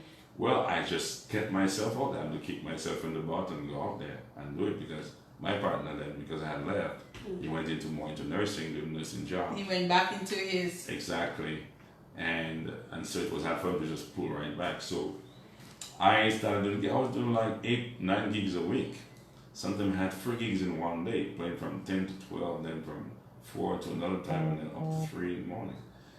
So I was making good money, very good money, but I couldn't keep up with that. I said, well, I wish I could make this all the time, but it's too much work. So I had to do it to catch up. Right. And then I got my own place after 6 months. No, 3 months actually. After 3 months of staying by the guy, I went to get my own place again and got a decent place and started working again, and I was doing very well. Until my 2016, actually 2015 or so, I decided to come back. That's how long that's from 2002? Yes. To 2016? Yes. Do the math, 14 years? Yes. 14 years? Yes. It seemed like a long time, but it is a long time. Yeah, when I came back, I wasn't sure what I was, and everybody, when I decided my family, 99% of people told me, what am I coming back down here for? Yes. There's nothing to do. What am I going to do? I'm doing well over there. Yes. And this time I was doing well, but I was not happy. You were tired. I wasn't happy. I felt I wanted to retire from there, because honestly, there's a lot of great friends I made up there, great people. There was an adopted mom that I got up there. When my music partner died, he died of cancer. And I had no family around me. And this lady that was my neighbor always calling us for food at her home because she lived alone. She was like 80-something years old, and she wanted to adopt me as a son. And I was like, no, I don't want a mother holding me down right now, And then I just thought, I said, you know what, she's probably lonely and she needs someone to help her. That's exactly, I'm sure, what it was. So I decided to help, and she was very helpful to me too. She was a motivational speaker, and she did it for many years, and she retired in her 80s. She went around the country talking to people about how to live better lives, so she had a great impact on my life. And so she come to every one of my shows. She was dancing, she's 80-something and dancing at my show, so it made her feel young. So I did a lot for her. She said, Julian, you did so much for me, and she's been to Dominica twice now to to see me. And now she's 90. She's 90. been to Dominica since Yes, then? yes, twice. Yeah, she was here this year. So that was one of the good things that happened to me up there, besides the music, and besides people knowing, well, there's a Caribbean cowboy here, you know, a guy from the Caribbean who sings country music just like anyone else in Texas and the States. So it's like I felt, to me, while I was in the States, I wanted to do this more for Dominica and make Dominica proud, receiving a Grammy and show people that you can be from a small island and be black and get into music which people consider white and bliss it out. So I really wanted it so bad, but I thought what was more important was I wanted to keep who I was, true to myself, because the music industry is all about cutting corners and telling lies. And from the time I landed myself in the States, I was being told to tell lies, lie about my age, lie about where I came from, say I'm from New York. Everything you have to just fabricate to get where you want to be in the music industry. And that was, I was losing my standards. They wanted me to sing songs I didn't want to sing. I didn't think in my mind was a song that has dirty words and stuff. They say you have to be edgy, you have to do this, you know, shock people, you know. So it became a situation where music was changing a lot in Nashville. The music was turning to pop, more like pop. If you listen to it now today, it's more into pop, today's country music. So there was a lot of things that were changing. Carrie Underwood and all the rest. Right. And the big city life and the lifestyle and everything around me, you know, I just got tired of it. I just got tired of it. And I wanted to go back to simple. I missed my family. My brother died of cancer. My brother said to me, you know, but he said he's very happy because he had a family. He did what he had to do. He found Jesus and everything. And it's good. I'm like, well, if I die today, I don't have a family, I don't have kids. And because of the paper situation, you couldn't come down. Well, that was one reason why I couldn't visit. I couldn't visit because of that. Yeah, you couldn't. I couldn't come down and go back. Because if you came down, then that would be you would not be able to go back. Exactly, based on the laws. Laws, yes. So I had to make that decision to either stay or come down. And I went to counseling for that. And the guy told me, close my eyes and think of myself in 10 years, where am I happier? And it was 80% Dominican, 20% up there. And I know that I was unhappy there, I didn't want to be there anymore. Things when I was not getting the right person to, I wanted a relationship. I got a lot of opportunities to marry many times. Even friends that just wanted me to just get married. Just to help you. To help me, yeah, because there was a lot of love for me up there. And without, you know, people pay lots of money to do that. And they were willing to do it for free. You were no longer interested in that. I was not interested at all. Let me tell you, at the last moment, someone told me, no, just do it, just so you have a choice. That if you go to Dominica, then you can come back, if you want to come back, just to have a choice. And I said, okay, what's your ring size? And this and that. And then I said, I can't believe I'm asking a ring size. We've not been dating yet. You know, this is ridiculous. I can't do this. So it's just not in me, and God knows what I want, and He knows is the way my heart is. And I feel like if I had to, right, and I still feel like even if I got the papers, I don't want to be going back and forth. I want to step by my mom, this is where I want to be. Because it would make me want to run quickly if I had the option. You understand what I'm saying? And then I'd be, knowing myself, I'd probably be going back and forth wondering where I want to stay. You understand? So if I can't go back, then I have more reasons to stay there and do what I have to do. And now I am happy. You are happy? I'm very happy. Very happy. When did you return? December 2016. December 2016. So it'll be 2 years. 2 years since you've been here. Yes. Before I find out what the 2 years has been like for you, and you said you're happy, so I want to know if you feel to yourself that you made the right decision, even 2 years later from being here. I want to find out, so that final moment came, and how did you make that final decision that Dominica is where it's going to be? Well, because so many things were changing, I felt like there was one girl I had dated up that I thought, well, she was the one. And finally, I said, if that's it, then I'll stay. And I had the options. If she's the one, I'm going to stay. If she's not, then I'm going back home. Then I also went to the counselor who helped me decide where I'm happiest in my mind. So then, with those thoughts, and the fact that feel like I saved enough money, and I had to get what I wanted to go back home. I think everything was in place, and I saw myself as being, in other words, being more useful to my island being here than to be up there. Okay. And I wanted to receive Grammy and become rich so I could help people more, right? So I could help people more, but Right. it's helping them where you are at the time where you are. That's important. Yes. It's not when you become rich that you have to think to help. So I decided I'd be more useful to my family and be close to my family. And when my brother passed away, and all this tells me like life is passing by, I'm not close to my family, I miss my brothers. I grew up with them as teenagers, but I don't really know them as adults.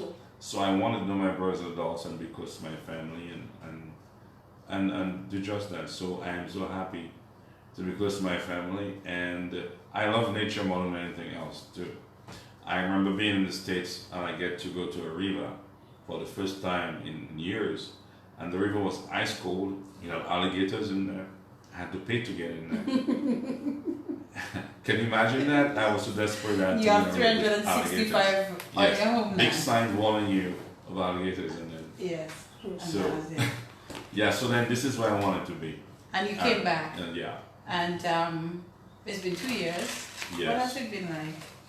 Right decision? Well, of course, the hurricane depressed me a little bit. You know, of course. Everybody. Yeah, exactly. But besides that, you know, I just bounced back like everybody else. You have to bounce back. And so I'm very happy that I'm here, and I play music, do what I love to do. I have a small business selling stuff for people because I always wanted to contribute to the community as well.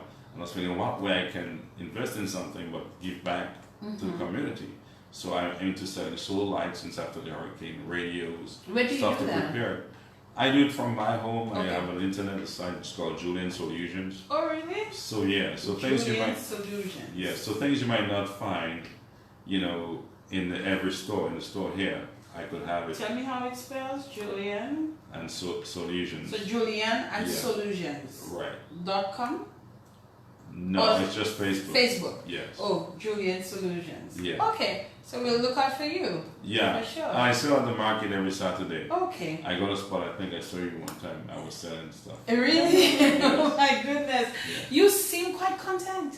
Yeah, I am, and I'm giving back because I don't sell things expensive, and people making people happy. Okay. You know, they're using things that they can really use. You know, stuff for your vehicle to keep your battery going if it dies and stuff like that. Put it, you know, air compressors to put in your tire if you wake up. Oh, you do? Yes. You do those? Yeah. I all need the one of stuff. those. Yeah, and the digital they tell you if you set it, you know how much it goes into your tire. It just stops and reset. I paid about $300 for the last one I got. Oh, and that's half of that, less than half of that for what I Oh, sell, really? yes. Good stuff. But So thank you. I don't want to feel like no, Yeah. that's okay.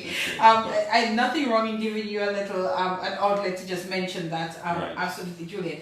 We have to wrap up in a Right. while. But I suspect we're going to try to just take a couple quick calls quickly for you. If persons want to call in, 449-3095, 449-3096, 449-3097, and 449, yes, that's it, 3097. And our overseas line is 347-349-7431. We're in with Julian Revere, and what a nice program, you know, we've had. I thought, Julian, you know, is really different when you get to know somebody or you get some more information as it relates to the person. So we know Julian, we know the music that he plays, we know that he's our special country singing crony guy. You know, we know that, but you know, it's really good when you get to hear someone's story and what they're about. And I think we're happy to have heard from you tonight in terms of your story and what you went through in the US trying to get to your dream. yes. And you had to give up that dream because of your principles and Yeah. the Well, person that you are to yeah. some extent. Right, to some extent, because like I fulfill lots of my dreams in terms of like doing what I love over there, and it's like I had to make the choice. Yes, go ahead. I had to make the choice, but what I'm saying is like I wanted my dream. Part of my dream was to sing and have people sing back my songs. And you got dance that. to. I got that, all of that. I mean, I did not get a Grammy, and there's still chances I could. Since I have like, there's still possibilities. Of course. So I not quite give up on the dream. I really reached a great part of the dream, but it's just my principles and my love more. My love for Dominica and helping people. I think I can be more help to people here than people over there. I made a lot of people happy, but I feel it's time to make people happy in the Caribbean. Go to the Caribbean and sing my songs and stuff like that, because I never really made it as big as I wanted to. Even in Dominica, much more the Caribbean. So that's one reason why I came back, to be a big fish in my own little pond. That's right. Put on your headphones. Let's see if we can take a couple of calls. Hello, good evening. Hello, good evening. Yes, good evening. Go ahead, please.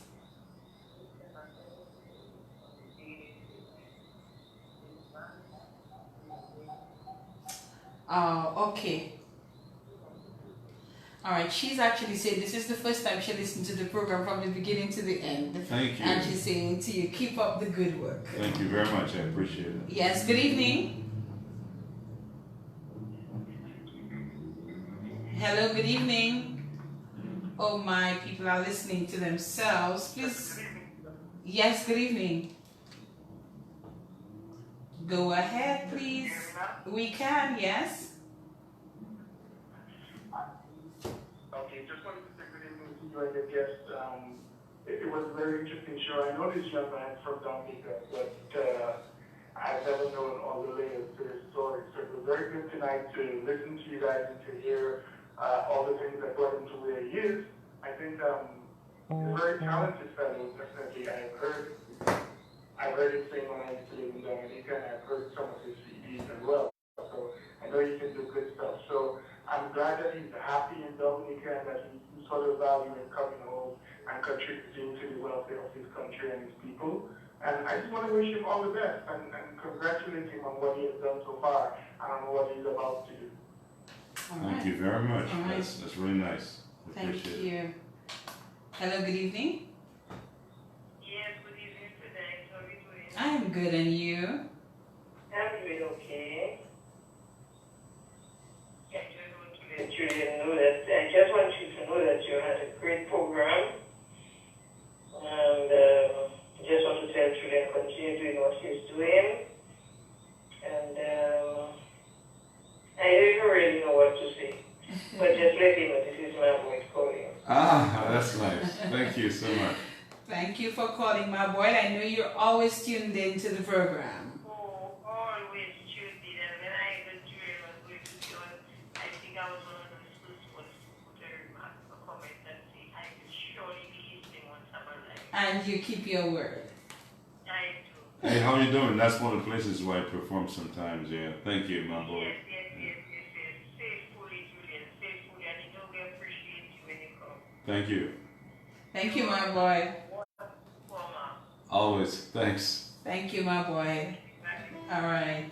Julian, if somebody wants to book you, to perform at their event, at their venue, how do they go about doing that? Well, they can just call me at 615-7857.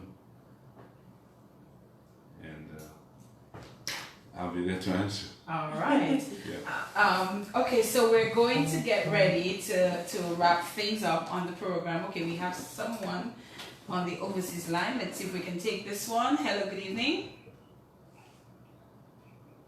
Hey, good night. Good night, good night. Pavan, is that you? That's me. Julian, what's up, my bro? Good. How you doing? Alright, man.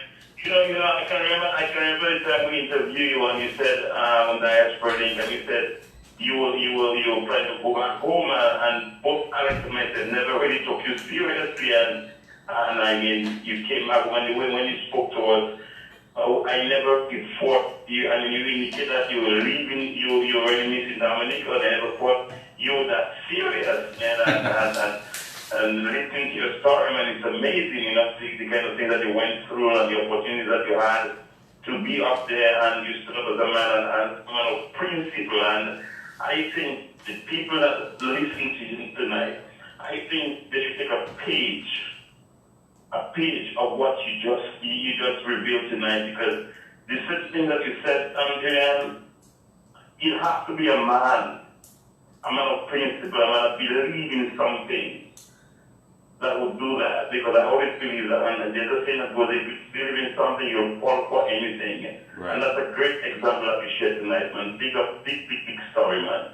Big up to you all the time, and I wish you success in all your undertaking, my brother. Thank you so much, brother. I appreciate it very much. Thank you. Thank you so much, Pavan, and thank you for listening and viewing whichever option that you have in fact chosen tonight. So you do weddings, you do birthdays, you do parties, you do performances at venues and all of that, right, Julian? Yes. All right. I look forward to seeing you perform somewhere, especially a couple of those couples, the couple of the tunes that I heard tonight. Right. I really do like them. Yeah, I've been performing with Jerry, Jerry Merlau. He plays with, a lot of people. He's played with a lot of people. He's a great guitar player. My brother, bass guitar, I have a drummer and keyboardist as well. We play a lot in the north. We play up in last Saturday we were playing over there. And, we've been playing a lot of places, Paybush, Tukari. And, we go around the country. And we plan to do a tour. I mean, we'd love to do a tour around, at least for Christmas, sometime next year. All right. And bring the music to people. Okay. All right, Julian, we have to wrap things up, but you must do at least, yes, I know how time flies, right? Yeah. We've been here for 2 hours. Right. You have to do at least something for us before we wrap up. But before we do that, what is the message that you want to leave here with us tonight in terms of your story, your life, and what the future holds for you? Okay, well, I would like to say, I was learned from a young age that you can be whatever you want to be as long as you put your mind to it. But you also have to know who you are.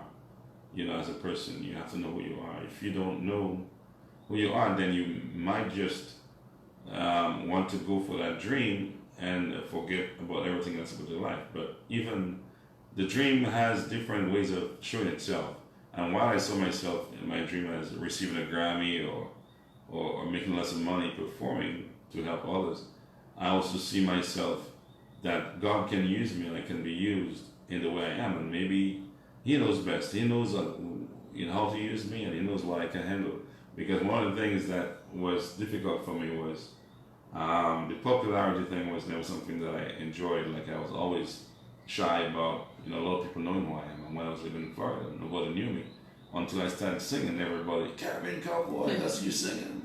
And sometimes I used to shy away from that. I said, no, it's not me, it's my brother or something, because it's not something that I really want to be popular. I just like to make people happy and bring a message to them, bring a song to them. And I just want to say to anybody, you have a dream out there, but just know that who you are and don't forget who you are. That's the most important. Don't lose yourself in the process. Any regrets, Julian?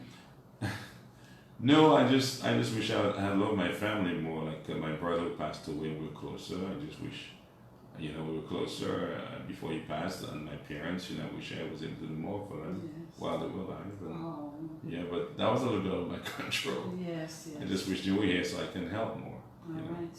Yeah. Okay, Julian, so as we get ready to end things here tonight, somebody's asking for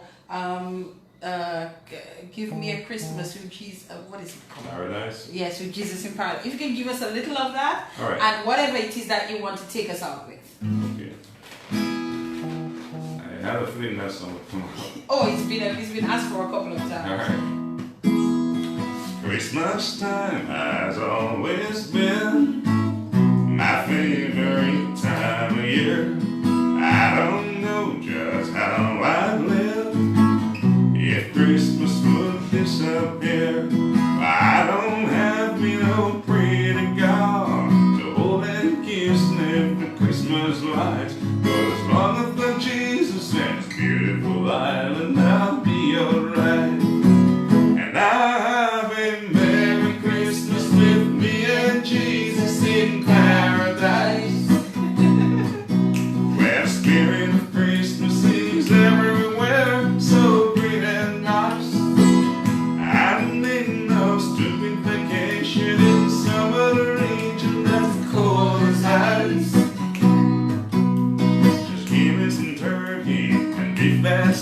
can I be alright? I don't know who's Santa Claus. I just know a king was born to save us. So give me a Christmas with me and Jesus in paradise. You give me a Christmas with me and Jesus in paradise. The short version. Yes, and then our final one to take us out. Alright, well, I will try a little bit of that Roper Coconut song. Yes.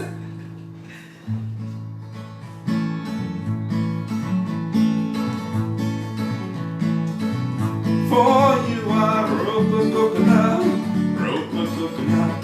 Don't care if the trees as tall as the sky. I'm Roper Coconut.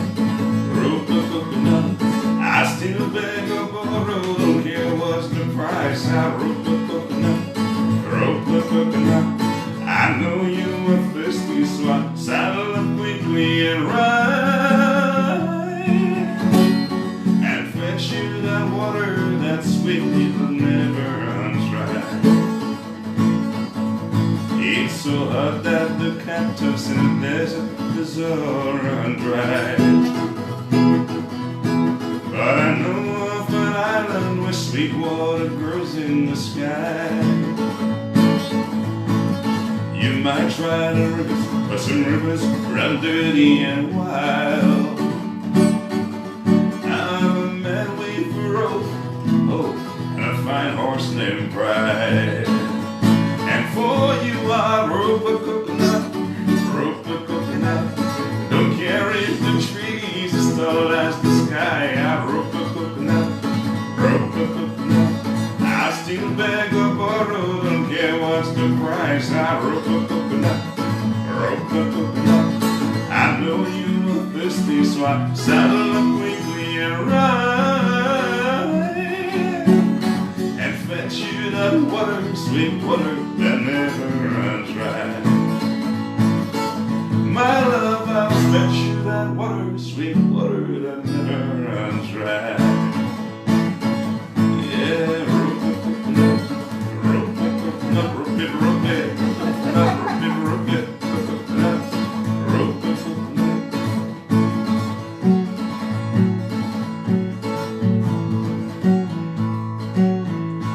Happy trails to you till we meet again.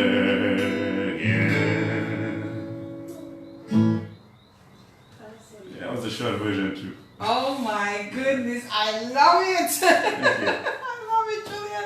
I really need to find myself to see where you, I really think I would enjoy a performance from you. I love the music. Thank you very much. I'm sorry I've not had a chance to hear you otherwise. All right. I'm missing out. Well, I put up a schedule like every month for when I'm playing around. Okay. So that's Well, I will look out for your on schedule. Facebook. And I Yeah. promise that I'm going to show up somewhere one of those days. Thank you. I've been I looking forward. promise. And I really want to encourage other persons to go out and show up and give you some support in terms of your music, because it's lovely. Thank It's you. good stuff. You're very talented. Appreciate God has blessed you, and there's still great things out there for you, Julian. Definitely. You may have made a decision that probably, caused you whatever it did, but like you said, there's still the opportunities there, and you may still get your Grammy. Yes. Who knows? Caribbean Who knows? Cowboy. Yep. There's still a lot in store for Caribbean Oh, Cowboy. definitely. And once you got life, Yes. the opportunity is always there. Whatever.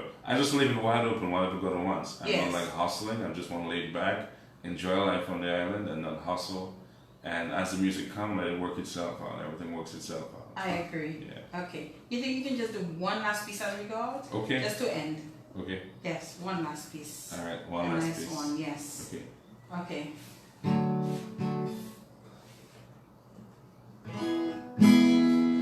By the bay I sit staring at the Caribbean skies, turning from blue to gray, wishing that the ocean's rolling tides would come take me away. 'Cause when you're lonely like me, like a coconut tree, paradise just ain't nice. So I set foot on that Florida ground, met a girl who made my world a hurricane. She blows my heart away with a passion that sets me free, like a ship at sea. Oh, she moves me like a tidal wave, washes my tears away, and I'm lost in a wild storm of love that grows with it every day. Oh, I love my great island, Dominica in the sun, island's cool mountain breeze. When I behold all the beauty that surrounds, it brings me to my knees.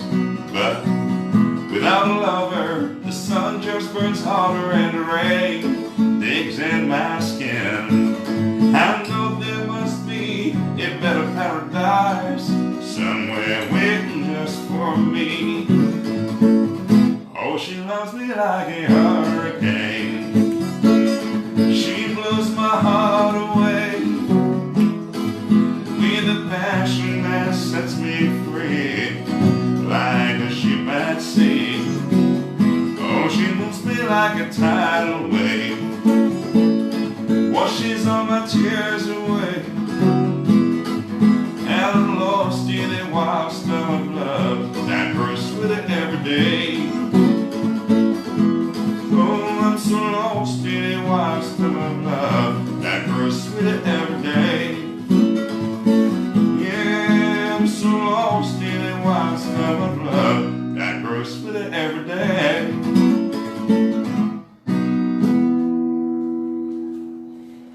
Thank you very much, Julian Revere. Thank you for that, for the Caribbean opportunity. Cowboy. Appreciate it. Great show. Keep it going. Thank you, Julian. Thank you. I enjoyed the show. I wasn't just the host tonight. I really did enjoy the show, and I hope everyone else did. Please leave us a note on our Facebook Live and tell us what you thought about tonight's show. It was indeed our pleasure to be here. And go out and see Julian where he performs. I don't think you're going to regret it at all. And I honestly, genuinely mean it when I say I enjoyed tonight's program. That is a wrap on the In the Spotlight radio show for tonight. God willing, we will be back next week, Monday, for another program. Until then, thank you so much, everyone, for listening. And keep listening and tuning in every Monday night for this program. Good night. Wonderful, wonderful job. What? It was.